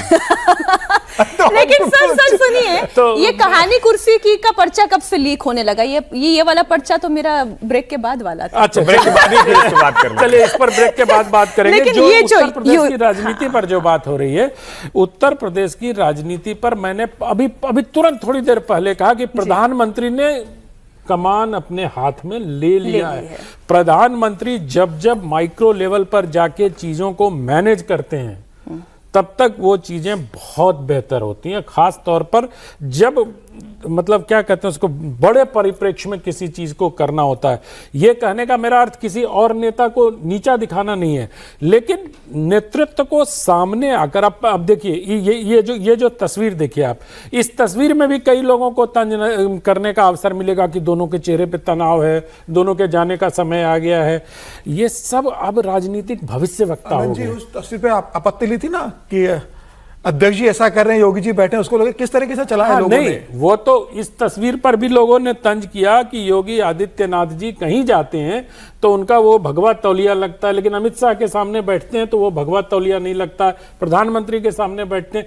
अरे भाई, पद की गरिमा और पद की मर्यादा को भी समझना होगा ना। योगी जी की अपनी एक जो उनका क्या कहते हैं, उनका संत जो परंपरा है। संत परंपरा है, जिस परंपरा से आते हैं उस पर तंज करने का कोई मतलब नहीं है। और देखिए, बहुत सारी चीजें बहुत कायदे से हो रही हैं, जैसे चढ़ावा चोरी अब थोड़ा नेपथ्य में जाता दिख रहा है। कैसे? अभी आपने कांग्रेस पार्टी के लिए एक शब्द का उपयोग किया, आत्महत्या के लिए।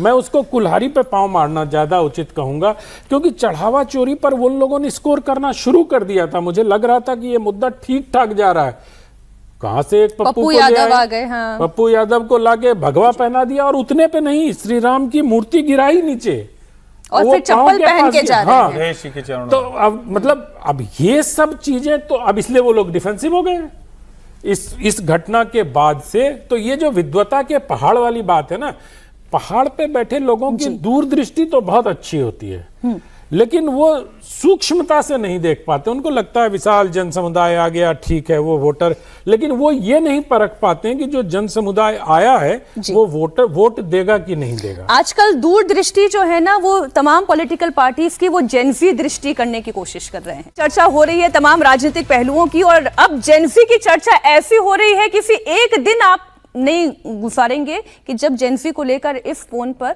आपके पास किसी पॉलिटिकल पार्टी के किसी बड़े नेता की रील ना हो। तो रील खूब हो रही है, लेकिन रील को ही तो अब तो धर्मेंद्र प्रधान जी भी जेंजी कह रहे हैं भाई। लेकिन रील एक नशा है, और रील एक नशा है। ये कौन कह रहा है? राहुल गांधी, जो खुद भी रील बना रहे हैं। खैर, खबर आपको दे देती हूं। देश की जेंजी पीढ़ी को राहुल गांधी अपने पाले में लाने की पूरी कोशिश कर रहे हैं। 2027 के शुरुआती महीनों में देश के 5 राज्यों में इलेक्शन है। यूपी और पंजाब और उत्तराखंड जैसे स्टेट पर राहुल गांधी की सीधी नजर है। राहुल गांधी इन राज्यों में लगातार एक्टिव मोड में है, और कल छात्रों की गूंज कार्यक्रम के जरिए प्रयागराज में शक्ति प्रदर्शन भी हुआ। राहुल गांधी डबल इंजन की सरकार पर सीधे अटैक कर रहे हैं। कहते हैं कि सिस्टम ने युवाओं को चक्रव्यूह में फंसा दिया है। रील 21वीं सदी का नशा हो गया है। सरकार नौकरी नहीं दे रही है, लाखों करोड़ रुपए के लिए जाते हैं और बदले में बीए की डिग्री मिल रही है। हालांकि मुझे इस पर थोड़ी आपत्ति यह है कि बीए की डिग्री लाखों और करोड़ों में नहीं मिलती है। मैंने भी बीए की डिग्री की है और सरकारी कॉलेज से आराम से मिल जाती है। समस्या आती है जब आप इससे ऊपर एमबीए की डिग्री की कोशिश करते हैं, इंजीनियरिंग की डिग्री की कोशिश करते हैं। ठीक तो गलत तो नहीं कह रही हूँ ना, या डॉक्टरी की डिग्री की कोशिश करते हैं, वहां पर लाखों होते हैं। तो एमए बीए वालों को अभी परेशानी नहीं आई है वो। लेकिन हाँ, सर्टिफिकेट रोजगार की गारंटी तो नहीं दे रहा है। आज 1000 में से केवल 12 युवाओं को परमानेंट नौकरी मिल रही है। राहुल गांधी ने क्या कहा, आप उन्हीं की जुबानी सुन लें। आपको कहा जाता है जितनी भी आपको रील्स देखनी है, जितने आपको व्हाट्सएप मैसेजेस भेजने हैं, जितना आप इंस्टाग्राम पे देखना चाहते हो, रील्स बनाना चाहते हो, आप बनाओ। भाई और बहनों, ये 21वीं सदी का नशा है।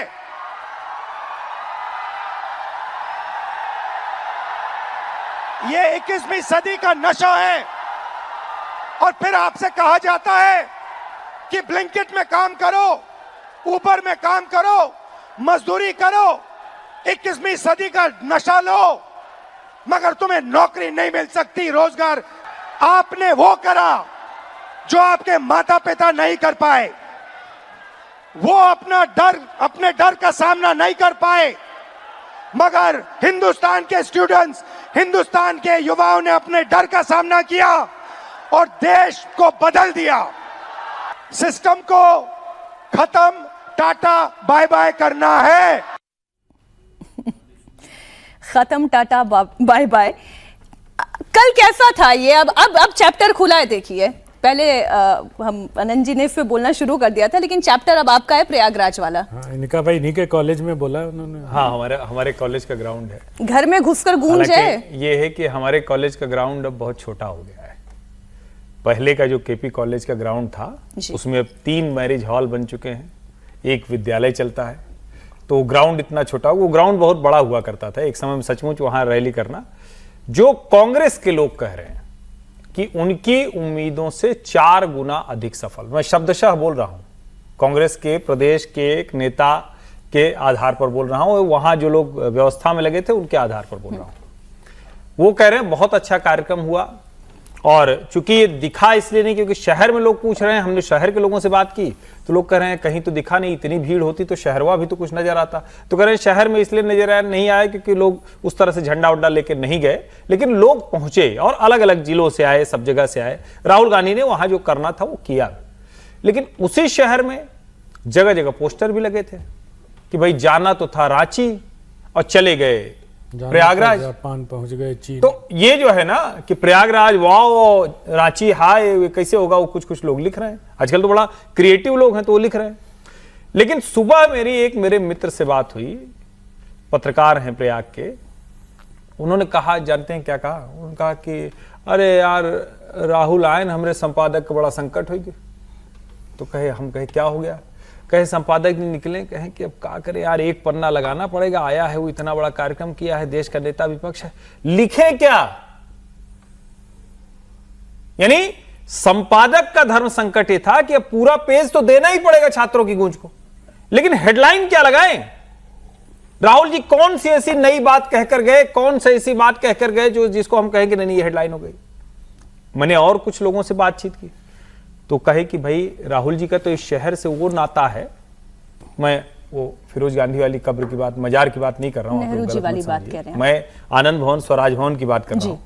तो लोगों ने कहा वो कनेक्ट भी नहीं बता पाए। वो उम्मीद हम कर रहे थे कि जब यहां वो आए हैं तो इस शहर से वो कनेक्ट बताएंगे जो उनकी दादी, उनके पिताजी, इतनी पीढ़ियों का है ना, 4 पीढ़ी का वहां इतिहास है आनंद भवन और स्वराज भवन का।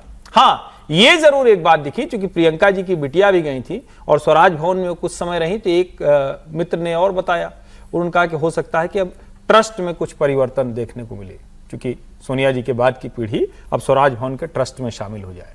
तो ये सारी बातें चली, लेकिन इसमें इतनी बात में किसी ने नहीं कहा कि इससे छात्रों को कोई भला होगा। मैं असली बात यहां कह रहा हूं, किसी ने भी, मैंने ढेर सारे लोगों से बात की, किसी ने भी, कांग्रेस के लिए उनकी उम्मीद से 4 गुना सफल, शहर के लोगों के लिए राहुल गांधी क्या कहने आए थे, क्या करके गए, कोई कनेक्ट नहीं।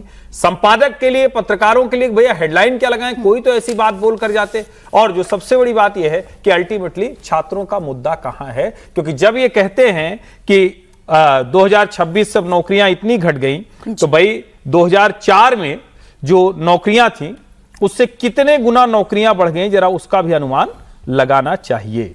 क्योंकि देश में 8.5 करोड़ ईपीएफओ में एनरोल्ड लोग हैं, जो नए जुड़े हैं, उनकी बात मैं कर रहा हूं। तो ईपीएफओ में तो आप तभी एनरोल्ड होंगे जब कमाना शुरू कर देंगे। सरकारी नौकरी तो घटी है, तो मनमोहन सिंह जी के समय में घटने लगी, और छोड़िए अटल जी के समय में घटने लगी थी। लेकिन जो प्राइवेट सेक्टर इतना बड़ा हुआ है, जिसकी वजह से शहर इतनी बड़े से, जिसकी वजह से ये जो जेनजी कहा जा रहा है, सबके हाथ में स्मार्टफोन आ गया, जिसकी वजह से जो जेनजी है उसको सबको डेटा मुफ्त में मिलने लगा, यानी इस कीमत पर मिलने लगा कि मजे से सब चला रहे हैं, जिसकी वजह से भारत में जो ऑटो सेल है वो रिकॉर्ड चली गई जी। तो इतना पैसा आ गया तो सब बेरोजगार थोड़ी ना है। तो राहुल जी का जो कॉन्सेप्ट है उसको समझने की जरा जरूरत है। मैं इसमें एक बात, पहले एक खबर और जोड़ते हुए फिर अनंत जी आपके पास आती हूं। मैं इसलिए डिसअपॉइंटेड हूं क्योंकि उम्मीद जब हम ये करते हैं कि आप छात्रों की बात कर रहे हैं तो जहां पर मसला खड़ा है वहां पर जाकर आप बात करिए। आपको जरूरी नहीं है कि रांची के जयपाल मुंडा स्टेडियम ही आप पहुंच जाइएगा, आप कहीं किसी दूसरे स्टेडियम में खड़े होकर ये गूंज करें, लेकिन रांची में जाकर बोले। तो रांची में छात्र आंदोलन का आज 16वां दिन हो गया है। सुरेंद्र सरकार और प्रोटेस्ट करे छात्रों के बीच में आज तीसरे दौर की बातचीत है और छात्रों में भी अलग अलग गुट बने हुए हैं। आज की इस मीटिंग से जुड़ी हुई एक बड़ी खबर आपको दे दूं, सूत्रों के हवाले से आ रही है। हेमंत सोरेन सरकार जेपीएससी परीक्षा रद्द कर सकती है और सरकार न्यायिक जांच के लिए न्यायिक जांच पर राजी भी हो सकती है। रिफॉर्म से जुड़ी हुई मांगों को भी सरकार मान सकती है। छात्रों के डेलीगेशन और सरकार के 4 मंत्रियों के बीच आज की बातचीत अभी खत्म हुई है और थोड़ी देर में बैठक के बाद का अपडेट जो है वो आपके सामने हम भी रखेंगे। सरकार से कल देवेंद्र महतो गुट का डेलीगेशन भी मिला था और अब तक 2 राउंड की बातचीत बेनतीजा रही है। स्टूडेंट डेलीगेशन के मुताबिक पहले सरकार अलग अलग छात्रों के ग्रुप से एक साथ बैठक करना चाहती थी, जिसका मुख्य छात्रों के ग्रुप ने विरोध कर दिया। उन्हें इस बात का डर था कि कहीं ऐसा ना हो जाए कि बाकी जैसे पिछले आंदोलन डीरेल होते रहे हैं, ये भी डीरेल ना हो जाए। इसके बाद फिर अलग अलग ग्रुप से बात होनी शुरू हुई। सरकार ने सिर्फ जेएसएससी रिफॉर्म मंच के छात्रों को बैठक के लिए बुलाया। छात्रों का आंदोलन आज 16वें दिन पर है। छात्र रांची के स्टेडियम में अभी भी बैठे हुए हैं। भूख हड़ताल अब भी जारी है। छात्रों ने सरकार को चेतावनी दी है कि अगर 10 अगस्त तक उनकी मांगों पर सरकार लिखित आश्वासन नहीं देती है तो फिर 10 अगस्त को विधानसभा मार्च होगा। अनंत जी, अब ये बताएं, राहुल गांधी यहां भी तो जा सकते थे, यहां तो वो सरकार में है, यहां जाते नहीं है, छात्रों की बात करते नहीं है। हेमंत सोरेन बात कर रहे हैं लेकिन सोल्यूशन नहीं दे रहे हैं। मीनाक्षी जी, मैं अभी आपको और हर्षवर्धन जी कितने मासूम है ना, इतनी मासूमियत से कह रहे थे कि कांग्रेसियों ने कहा कि उम्मीद से 4 गुना अधिक सफल हुआ। तो क्या है, हर्षवर्धन जी ये अपेक्षा कर रहे थे कि कांग्रेसी कहेंगे कि फ्लॉप हो गया? अब अगर इनके आकलन का आधार कांग्रेसी है तो कांग्रेसियों के लिए तो ये सफलता का चरम होगा ना, क्योंकि सबसे बड़े नेता आला कमान अगर कोई कार्यक्रम कर रहा है तो ये बड़े मासूम हैं। लेकिन मुझे लगता है कि जिस प्रकार से राहुल गांधी का कल वहां कार्यक्रम हुआ, आप देखिए कितना कितना हैंडसम लग रहा है वो आदमी। जेन जी के लुक में है, शर्ट देखिए, कलर देखिए, उसके स्टाइल देखिए, तो टी शर्ट वाला होता है। अरे सर, किस दुनिया में है आप लोग ना? वही है, एक्स और वाई वाले जो लोग हैं ना, समझ ही नहीं पा रहे हैं जेन जी को। आप लोग रिपब्लिक ऑफ अंकल में रहते हैं सर। तो मैं दूसरी बात ये कह रहा हूं कि जिस प्रकार से राहुल गांधी का कार्यक्रम, आप इसमें ये सोच रहे हैं कि पन्ना नहीं भरा, ये नहीं हुआ। अरे पन्ना भरने के लिए तो उसके लिए तो संपादक का कौशल भी तो जिम्मेदार है भाई। सब कुछ राहुल गांधी करके दे दें कि पेज बना के दे जाएं कि ये लीजिए संपादक जी, इसको पेस्ट कर लीजिए। ऐसा थोड़ी होता है। राहुल जी अपना गए, उन्होंने छात्रों को उत्साहित किया, टाटा बाय बाय बोला।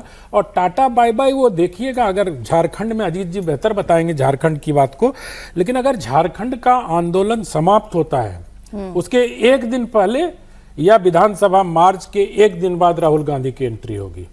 और इसकी पूर्व पीठिका तैयार हो गई है। जब एनएसयूआई के छात्रों को बुलाकर हेमंत सरकार बातचीत कर रही है, अरे सब जगह क्या राहुल गांधी ही रहेंगे? उनके संगठन के लोग हैं सर वहां। मीनाक्षी जी, उनके संगठन के लोग वहां हैं। अब क्या वो जो कौन एक लड़की है जिस पर स्याही फेंकी गई, मुझे अच्छा नहीं लगा, लेकिन है तो उसी इकोसिस्टम की वो भी ना।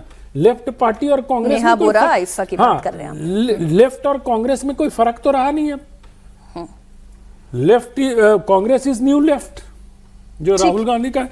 तो मुझे लगता है कि हम इन सब चीजों पर विचार करें और ये देखें कि राहुल जी का इम्पैक्ट कितना बड़ा है। रांची से वो, मतलब रांची जाने की आवश्यकता नहीं है, उनके बिना गए उनकी सरकार एनएसयूआई से बात कर रही है सर। ये इस जगह का कुछ है प्रभाव या नाम का प्रभाव? नहीं, मैं कह रहा हूँ राहुल जी के जाने की जरूरत ही नहीं है सर। वो बड़े मुद्दे देखते हैं सर। जो भी प्रभाव है बहुत सही प्रभाव वो है। देश के विजय लगा हुआ है उसका प्रभाव नहीं, मतलब मैं ये कह रहा हूँ वो देश के बड़े मुद्दे देखते हैं सर। वो प्रधानमंत्री को टाटा बाय बाय कर रहे हैं। अभी जेपीएससी और जेएसएससी मुद्दा उनके लिए उतना बड़ा नहीं हुआ है। जेपीएससी में देखिए, मैं थोड़ी सी एक बात कहना चाहता हूं कि झारखंड में आज की समस्या नहीं है ये। झारखंड के जो पब्लिक सर्विस कमीशन है वो जब से बना है तब से विवादों में है। और मुझे एक चीज और समझ में नहीं आती, राजनीति से अलग हटकर अगर मैं छात्रों की बात करूं मीनाक्षी जी, कितना 12 या 13 लोग अरेस्ट किए जा चुके हैं, है ना? कितने लोगों पे कार्रवाई हो गई है, उसके जो अध्यक्ष थे उनका इस्तीफा हो गया है।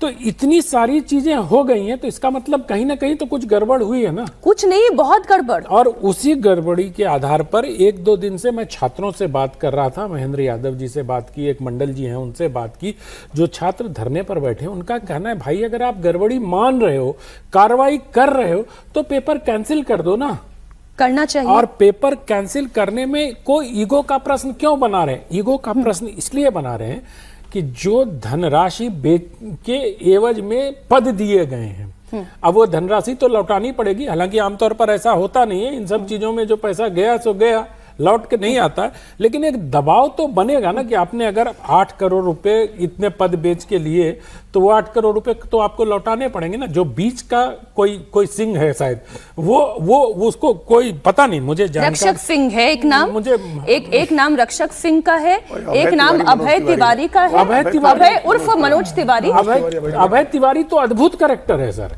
मतलब कितने पद हैं उसके पास, वो सरकारी और मैं तो कह रही हूँ सर, जो जेपीएससी के चेयरमैन भी थे, जैसे ही आरोप लगने लगे तो चुप्पे से उन्होंने भी इस्तीफा देके वो किनारे हो गए। इतने समय तक आप मुख्य सचिव रहे। एक जरूरी लाइन नहीं तो रह जाएगा, इसमें हम लोग उसकी बात भूल जा रहे हैं। हेमंत सोरेन सरकार बहुत गंदा खेल खेल रही है, क्योंकि उन्हीं के पास डिपार्टमेंट ऑफ पर्सनल है, स्कूली शिक्षा जुड़ा मसला। इसलिए वो क्या कर रहे हैं, छात्रों को बांट रहे हैं, एनएसयूआई को बुलाकर डील कर रहे हैं, कम्युनिस्टों को बुलाकर आंदोलन को खराब करा रहे हैं, इसीलिए पहले लाकर। और नेहा बोरा पर जो स्याही फेंकी गई, भाई किसी ने उनके साथ मारपीट हो तो की नहीं। आप तो लोकतंत्र में पता नहीं क्या क्या कर रहे थे जंतर मंतर पर, यहाँ तो बच्चे ने सिर्फ स्याही फेंकी। लेकिन मैं उसकी भी आलोचना करती हूँ सर, मैं उसकी भी आलोचना करती हूँ, जो जंतर मंतर पर हुआ, जो स्याही फेंकी गई, मैं उसकी भी आलोचना करती हूँ। स्याही फेंकी जाने की आलोचना किस बात की होगी? किसी को अगर कोई रिएक्शन नहीं हुआ। अरे लोकतांत्रिक विरोध करना है, आपने स्याही फेंकी, आपने कौन सा हिंसा कर दी? यहाँ जंतर मंतर पर दुनिया की नीचता हो रही थी और उसको जस्टिफाई किया जा रहा था, गाली कर दिया। वो सौरभ दास कह रहा था कि मजाक कर दिया पीएम से, तो पीएम को लग गया। स्याही फेंक देने में क्या होता है? स्याही लोकतांत्रिक तरीका है, स्याही फेंकना कोई हिंसा नहीं है। सर देखिए, गाली में कोई तत्व नहीं होता है, स्याही में एक तत्व होता है। सर उस तत्व के लिए तो प्रदर्शन अब हमारे सहयोगी सर जुड़े हुए हैं लगातार, जब से छात्रों का आंदोलन चल रहा है वो हर छात्र से और हर समूह से बात कर रहे हैं। अब है सरकार का स्टैंड क्या है? जेपीएससी जेएसएससी सीजीएल परीक्षा क्या रद्द करने के लिए सरकार तैयार है या नहीं? देखिए, अभी मीटिंग खत्म हुई है, जो कि मेन जो छात्रों का ग्रुप है जेपीएससी और जेएसएससी फोरम मंच के अंडर में जो छात्र यहां पर पहुंचे हुए हैं, उनकी मीटिंग खत्म हो चुकी है। लगभग 2 घंटे ये मीटिंग चली है।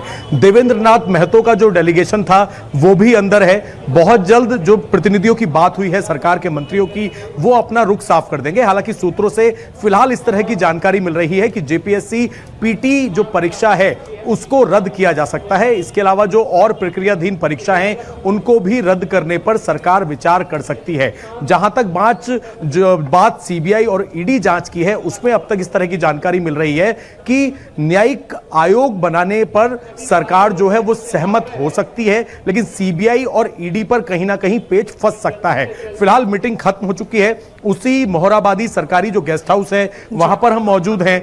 जो मेन ग्रुप है, यानी कि जो छात्रों का मुख्य ग्रुप है, जो कि जेपीएससी और जेएससी फोरम के अंदर में है, उनकी बैठक हो चुकी है लगभग 2 घंटे की, क्योंकि देवेंद्रनाथ महतो का ग्रुप भी यहां पर पहुंचा हुआ है, उनका डेलीगेशन भी पहुंचा हुआ है। मांग सबकी लगभग सेम है कि आप इस पूरी परीक्षा को रद्द करें। इसके अलावा क्योंकि मांग और भी ज्यादा है कि अभय तिवारी ने जो एग्जाम के अंदर उसने पास किया है उन सब पेपर को रद्द किया जाए, टीडीपीएल ने जितने एग्जाम कंडक्ट कराए हैं उनको रद्द किया जाए। इसके साथ ही सीबीआई और ईडी की बात है।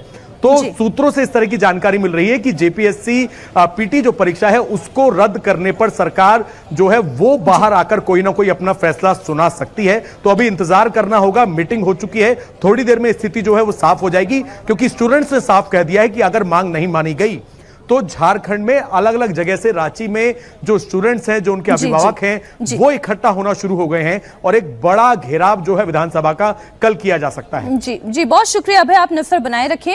हम लगातार इस खबर पर आपसे अपडेट लेते रहेंगे। ये झारखंड के मसले पर अजीत जी आपकी टिप्पणी तो बड़ी आवश्यक है।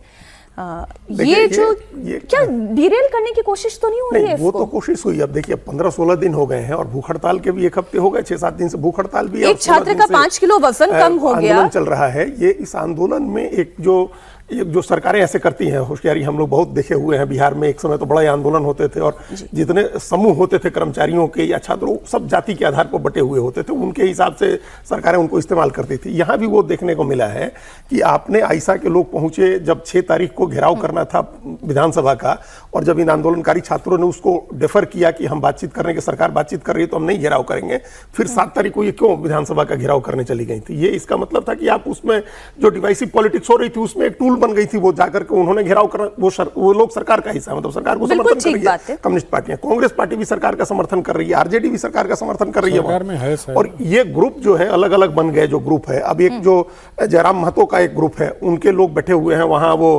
प्रदर्शन कर रहे हैं। पीयूष कुमार का अलग ग्रुप बना हुआ है, वो लोग, तो ये सब कहीं ना कहीं यहाँ पॉलिटिसाइजेशन, इसका ज्यादा पॉलिटिसाइज कर दिया गया जंतर मंतर के मुकाबले। एक मंच नहीं रहा, कई मंच बन गए।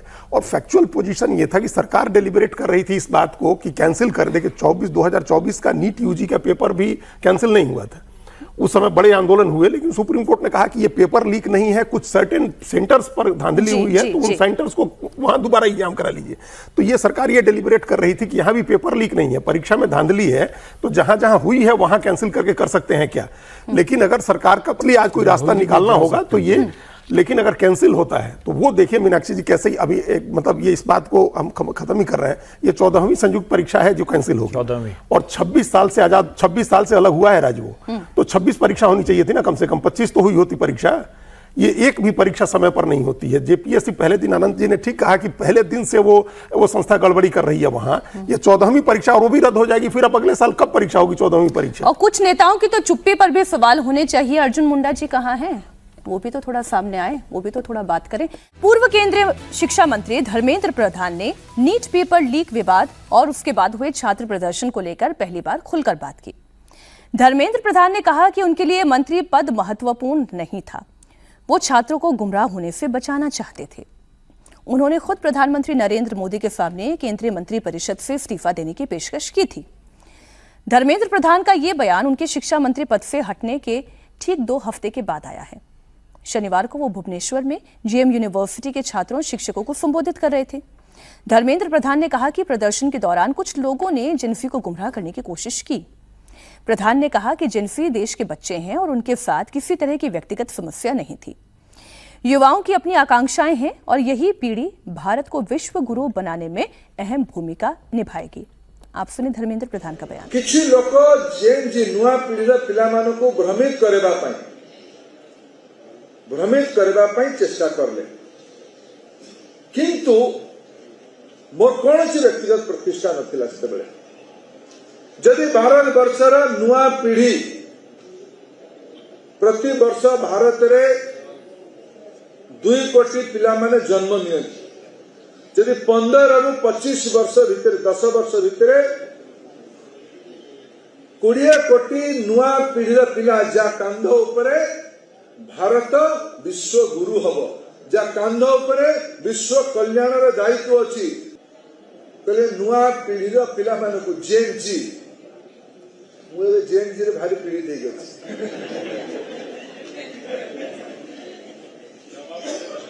मते लागिला जे मु अभिभावक भावे नुआ पीढ़ीर पिला मानकु बुझिबा दरकार। मझिरे मझिरे जब वो हंस रहे थे उसके ठीक पहले का जो उनका स्टेटमेंट था कि मैं भी जेनजी से पीड़ित हूं, जेनजी को गुमराह करने की कोशिश हो रही थी, वो गुमराह ना हो इसलिए उन्होंने इस्तीफा दे दिया। एक तरफ समीर जी जहां मोहन भागवत ये बता रहे हैं कि वो जेनजी को सबसे ईमानदार और आंख बंद करके भरोसा सबसे बड़ा राष्ट्रभक्त जिन पर वो आंख बंद करके भरोसा कर लें, उसमें अभी भी अगर धर्मेंद्र प्रधान ये कहेंगे कि गुमराह नहीं करने देना चाह रहे थे इसलिए उन्होंने इस्तीफा दे दिया, तो कौन भ्रमित है? कितना विशाल है। देखिए, मुझे लगता है मोहन भागवत जी के बयान को और धर्मेंद्र प्रधान के बयान को अलग अलग दृष्टिकोण से देखना चाहिए। भाई, धर्मेंद्र प्रधान तो राजनेता है, वोट बैंक की राजनीति करते हैं, चुनाव लड़ते हैं, जीतते हारते चुनाव लड़ना है। मोहन भागवत जी को थोड़ी चुनाव लड़ना है। मोहन भागवत जी तो समाज की बात करते हैं, जो आदर्श समाज होगा उसकी मोहन भागवत जी बात करेंगे। वो तो सब पूरे समाज को बेहतर करने की बात करेंगे। सरकार सुने सरकार की है। तो मुझे लगता है कि मोहन भागवत जी का जो बयान है वो समाज के दृष्टिकोण से के नब्ज को पहचानते हैं, उसने समाज को देखते हुए दिया। धर्मेंद्र प्रधान तो अब संबलपुर के सांसद हैं, अब मंत्री नहीं है, तो वो अपने आप को संबल देंगे ना चीज़ों को लेके। अब आपने उनसे मंत्री पद का इस्तीफा ले लिया और उसके बाद भी ये कहा जाए कि वो कुछ बोले ना, वो शांत रहे, तो वो बोलेंगे, वो जेएनजी पे बोलेंगे, वो बताएंगे कि भाई मैंने तो प्रधानमंत्री मोदी से इस्तीफा के लिए उसी समय कहा था, चर्चा हुई थी, प्रधानमंत्री मोदी ने मुझे रुकने के लिए कहा था, जब प्रधानमंत्री का निर्देश आया मैंने इस्तीफा दे दिया। तो मुझे लगता है कि वो अपनी बात रखेंगे। और अब ऐसा तो नहीं है कि अब मंत्री नहीं रहे तो एक सांसद के रूप में उनकी सक्रियता कम हो जाएगी, पार्टी के नेता के रूप में उनकी सक्रियता कम हो जाएगी। पार्टी में संगठन में वो भूमिका निभाएंगे। तमाम मंत्री पद के रहते के बाद भी संगठन में उन्होंने तमाम राज्यों के चुनाव प्रभारी की जिम्मेदारी निभाई। हो सकता है उन्हें उत्तर प्रदेश का चुनाव प्रभारी बना दिया जाए आने वाले दिनों के अंदर। तो अब अगर वो सांसद के रूप में उन्हें कहीं बुलाया जा रहा है, किसी कॉलेज में बुलाया जा रहा है या पार्टी के कार्यक्रम में जा रहे हैं कि इसमें जा रहे हैं, तो वो अपनी बात रखेंगे। और निश्चित रूप से इतना बड़ा जो मामला उनके साथ हुआ तो बताएंगे ना अपनी बात को। लोग उम्मीद करेंगे कि भाई धर्मेंद्र प्रधान बोलेंगे तो बताएंगे इस्तीफा क्यों हुआ, क्यों दिया उन्होंने। ऐसा तो होगा नहीं कि वो उस मामले में चुप्पी साध देंगे। तो मुझे लग रहा है उनकी बात को उसी दृष्टिकोण से लेना चाहिए, उसमें कुछ गलत नहीं है। ठीक है, मैं शायद कैरिड अवे हो गई क्या हर्षवर्धन जी? नहीं, अब मतलब अच्छा है कि ये सारी बातें हो, लेकिन मैं तो यही कह रहा हूँ कि थोड़ा आगे बढ़िए तो बच्चे भी आगे बढ़ने। और अब आप ठीक है, उस वक्त जो भी रहा हो, लेकिन वो कोई भ्रमित करने वाला मसला जो था वो अलग था। मैं तो बार बार कहता हूं कि तिलचट्टा पार्टी और छात्रों का आंदोलन दोनों को अलग अलग करके देखिए। जो भ्रमित हुए उन्हीं से आप बात कर रहे थे। सरकार ने किससे बात किया? सरकार ने तो उन्हीं तथाकथित भ्रमित लोगों से बात की जिनको आप कह रहे हैं। और मैं भी मानता हूं कि वो तो उनका करना कोई छात्रों से लेना था। छात्रों पर तो वो आंदोलन भी करने नहीं आए थे, वो तो सीजीआई की टिप्पणी पर चले आए थे कॉकरोच बनाने के लिए। तो मुझे लगता है कि ये तो सरकार के अंदर बैठे लोगों की समस्या है ना, ये तो नेताओं की समस्या है, ये तो पूर्व शिक्षा मंत्री जी की समस्या है कि वो समझ ही नहीं पा रहे हैं। अभी भ्रम और कहीं नहीं है, भ्रम इस पाले में है, उनको दूर करने की जरूरत है। इधर जंतर मंतर के बाद से नेताओं के बीच देश के जेनजी में पैठ बनाने की रेस शुरू हो गई है। राहुल गांधी, अखिलेश यादव, हर कोई जेनजी को साधने की कोशिश में है। इधर बीजेपी ने इस बार तिरंगा यात्रा के जरिए युवाओं को अपने साथ जोड़ने की शुरुआत की है। आज देश भर में बीजेपी के हर घर तिरंगा अभियान की शुरुआत हुई। लखनऊ में योगी आदित्यनाथ ने भी तिरंगा यात्रा निकाली। उनके तिरंगा यात्रा में जेनजी ही नहीं, जेन अल्फा मुझे दिखाई दे रही है, क्योंकि स्कूली बच्चे बहुत सारे दिखाई दे रहे हैं, स्काउट एंड गाइड के बच्चे भी हैं इसमें। सीएम योगी आदित्यनाथ हाथ में तिरंगा लिए मार्च कर रहे थे। योगी के साथ डिप्टी सीएम केशव प्रसाद मौर्य, ब्रजेश पाठक भी थे। प्रदेश अध्यक्ष पंकज चौधरी भी हैं। राज्यसभा सांसद दिनेश शर्मा भी हैं। यूपी बीजेपी के सभी बड़े नेता सीएम योगी के साथ तिरंगा यात्रा में कदम से कदम मिलाकर चल रहे हैं। इसके जरिए बीजेपी न सिर्फ यूथ को साथ रही है, इस बात का संदेश भी है कि 27 का चुनाव योगी के फेस पर ही लड़ा जाएगा। जिसे कंफ्यूजन है वो अपना कंफ्यूजन दूर कर सकता है इस तस्वीर के बाद भी। लेकिन ये जो जेनजी वाली अप्रोच है, अनंत जी, हमें इस पर बात करनी है कि आप जेनजी ही नहीं, जेन अल्फा को भी अप्रोच कर रहे हैं, और मिलेनियल तो आपके साथ शायद हैं, ये मानकर चल रहे हैं। अब ये मैं देख रहा हूँ यही कि 20 जुलाई के बाद से जेनजी वर्ड एकदम सबकी जुबान पे आ गया है। हर चीज़ में जेनजी हो रहा है। अब नीतियाँ जेनजी के लिए बन रही हैं। अब तो धर्मेंद्र प्रधान जी कितने उदार मना व्यक्ति हैं, देखिए आप। वो मतलब जिसकी वजह से उनको इस्तीफा देना पड़ा, वो उनकी महत्ता को स्वीकार कर रहे हैं। क्या पीड़ा भी है, वो पीड़ा का प्रकटीकरण भी उनके, देखिए इतना बड़ा उनको इस्तीफा देना पड़ा, सब इतने लंबे समय तक शिक्षा मंत्री रहे, राष्ट्रीय शिक्षा नीति को इम्प्लीमेंट करने में उनका बड़ा योगदान रहा। लेकिन अब एक वो क्या तिलचट्टा पार्टी, तिलचट्टा जनता पार्टी आई और उनको अपदस्थ कर दिया। ये तो मानना पड़ेगा।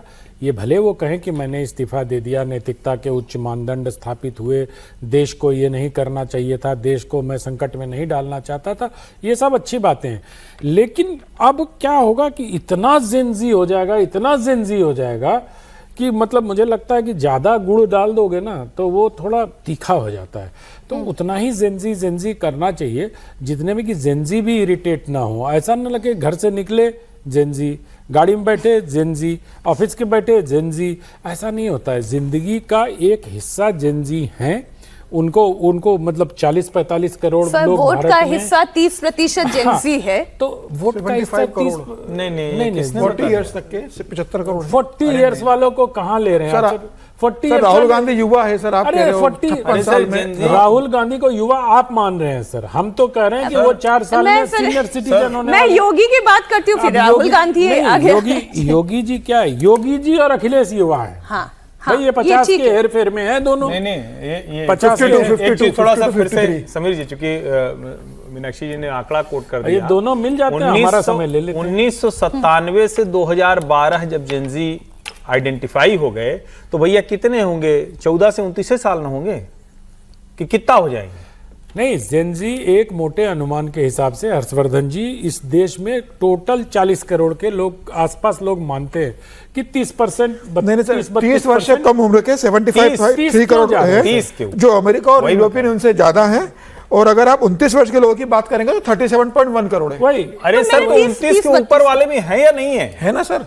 हाँ, तो इलेक्टोरेट वो भी मतदान नहीं करता है ना। ये सब बूमर है ना ये लोग, तो इसीलिए इस तरह की बातें करते हैं। जेनजी को देखिए, जेनजी को अंडरमाइन करने की जरूरत नहीं है। जेनजी इस देश की एक ऐसी आबादी है जिसमें वोटर भी हैं। इस राजनेता अगर उनका ध्यान रखना है तो उनका वोटर होना है। जेनजी के प्रति जो अथाह प्यार इस देश की राजनीति में 20 जुलाई के बाद दिखाई देता है, मुझे लगता है उसको अगर सकारात्मक दिशा में ले जाए, उनको उनकी समस्याओं को सुनने की दिशा में ले जाएं, उनको ये जो नीट, यूजी, सीयूईटी जो परीक्षाएं हो रही हैं, जो केंद्र में वाइस चांसलर्स नहीं हैं बहुत सारे सेंट्रल यूनिवर्सिटी में, उनको नियुक्त किया जाए तो जेनजी उससे खुश होंगे या झंडा डोलाने से खुश होंगे?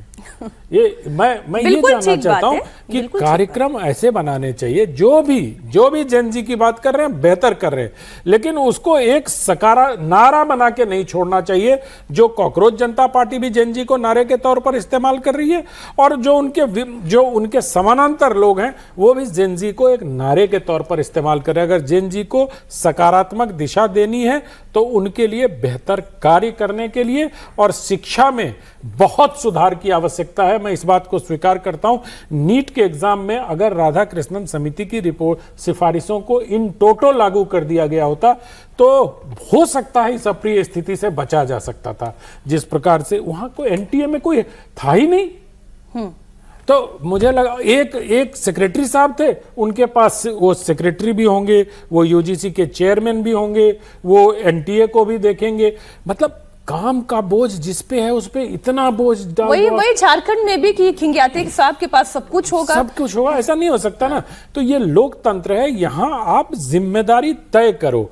वो सामूहिक जिम्मेदारी वाला जो कॉन्सेप्ट है ना, वो उसमें किसी की जिम्मेदारी नहीं होती है। यहाँ पॉइंटेड जिम्मेदारी होनी चाहिए। जैसे शिक्षा में लैप्स हुआ, शिक्षा मंत्री का इस्तीफा प्रधानमंत्री को लेना पड़ा, इसी तरह से। लेकिन अभी भी अतिरिक्त प्रभारी है, फुल फ्लेज मंत्री ने शिक्षा मंत्री, अभी भी प्रहलाद जोशी को दे दिया अतिरिक्त प्रभार पार्ट टाइम। वो तो विषम परिस्थितियों में इस्तीफा हुआ तो वो तो कुछ होगा ना, अभी हो जाएगा। अभी यूपी की बात थोड़ी और कर लेते हैं, क्योंकि धर्म का तड़का यूपी की राजनीति में ना लगे तो बात तो कंप्लीट हो ही नहीं सकती।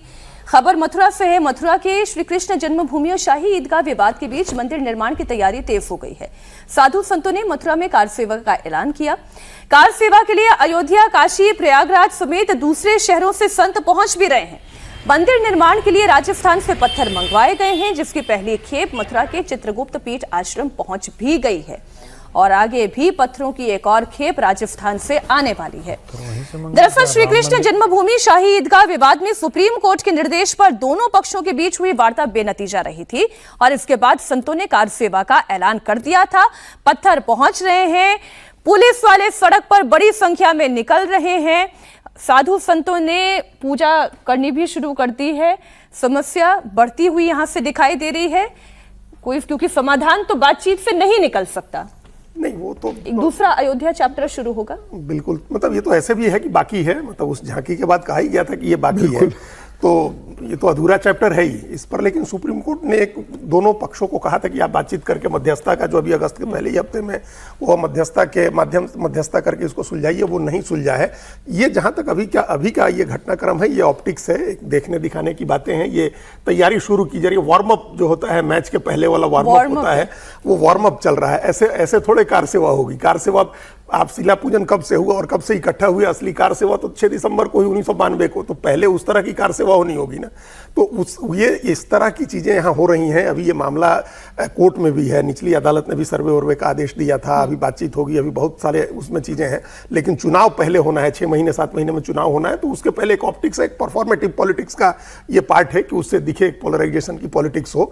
एक तरफ तो क्या है, जेनजी की बात हो रही है, जो कास्ट न्यूट्रल है, कम्युनिटी न्यूट्रल भी काफी हद तक मान सकते हैं। हालांकि वो आइडेंटिटी है, वो ऐसा नहीं कि वो आइडेंटिटी छोड़ देगा, अपनी आइडेंटिटी के साथ, हाँ वही आइडेंटिटी को अपना बहुत महत्व देते हैं वो लोग। उनकी कास्ट की आइडेंटिटी भी है, कम्युनल आइडेंटिटी, उनके रिलीजियस आइडेंटिटी भी होगी, लेकिन जेनजी की आइडेंटिटी आजकल सबसे प्रमुख है और पार्टियों के नेताओं ने उस आइडेंटिटी को और मजबूत किया है। कि उस आइडेंटिटी से चिपके रहे, वो छूटे नहीं। फिर दूसरी तरफ इस तरह की पॉलिटिक्स में थोड़ी समस्या आएगी कि आप उस आइडेंटिटी को कैसे उनसे खत्म कराएंगे।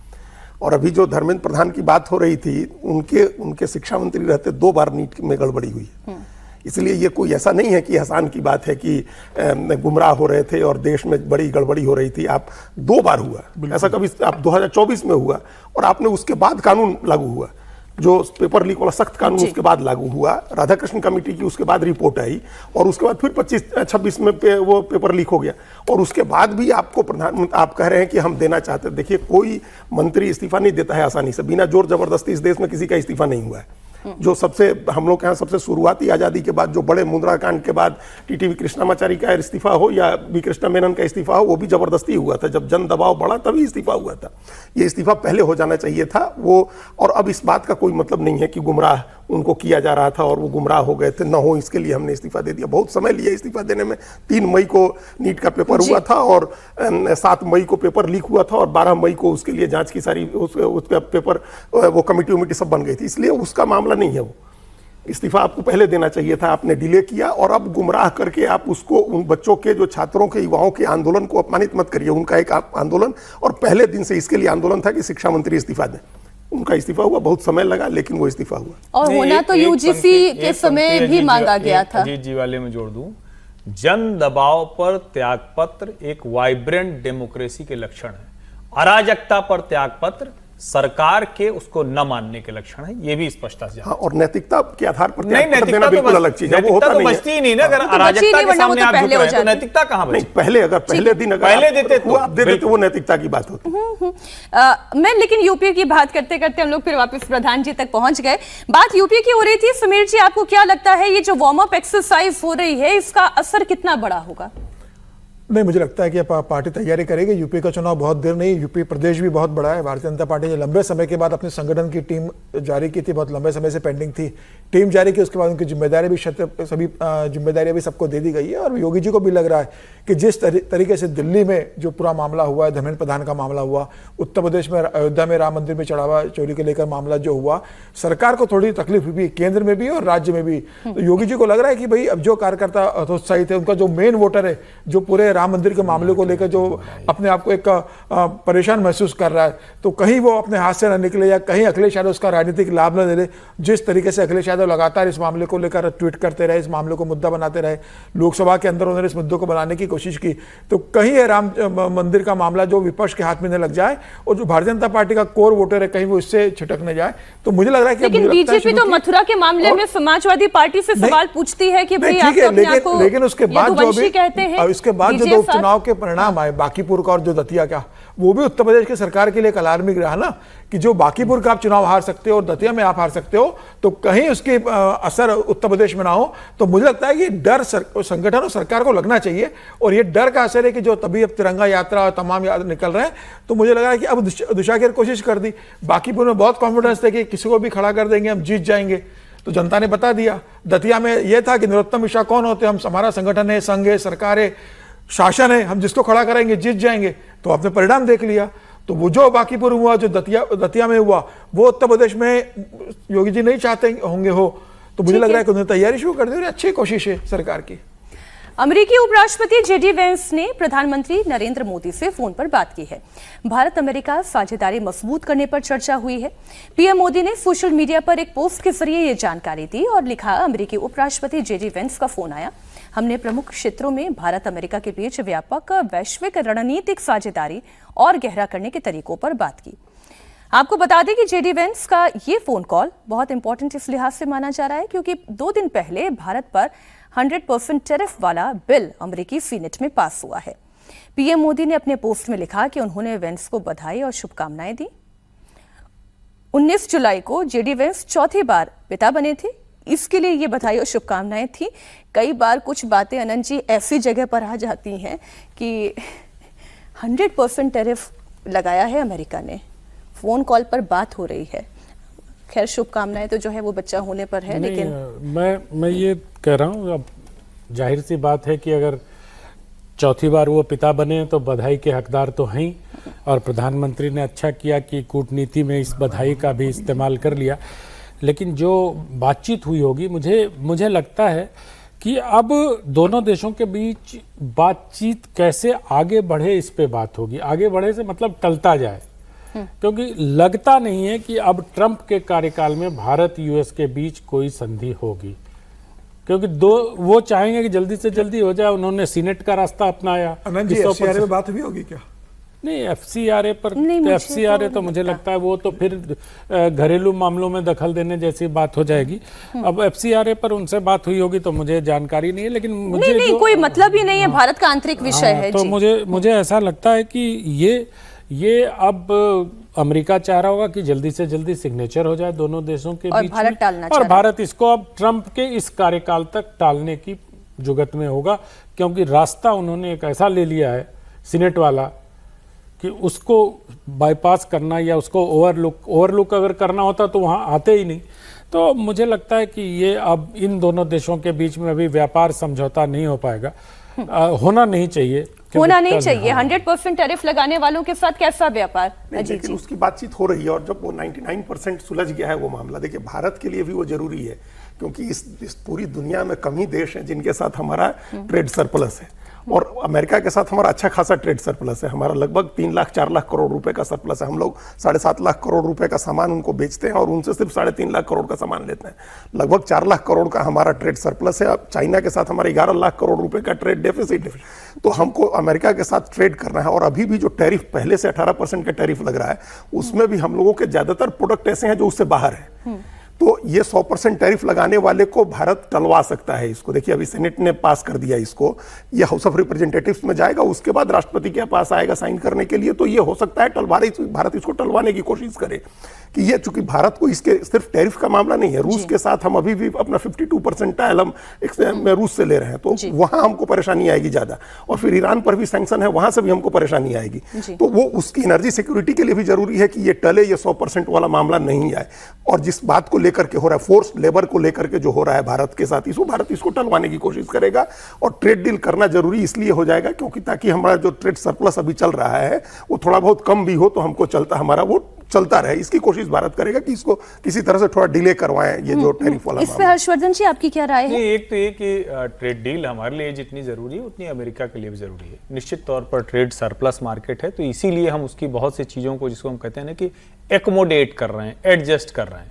लेकिन ऐसी तुनक मिजाजी, ऐसा दिमाग खराब हो जाए कि आप सेनेट पर बार बार लाएंगे, टैरिफ ले आएंगे, और उन्हीं के यूनाइटेड स्टेट्स ऑफ अमेरिका के 25 स्टेट्स वो गए हुए हैं लॉ सूट लेकर इसी सरकार के खिलाफ, ट्रंप के खिलाफ।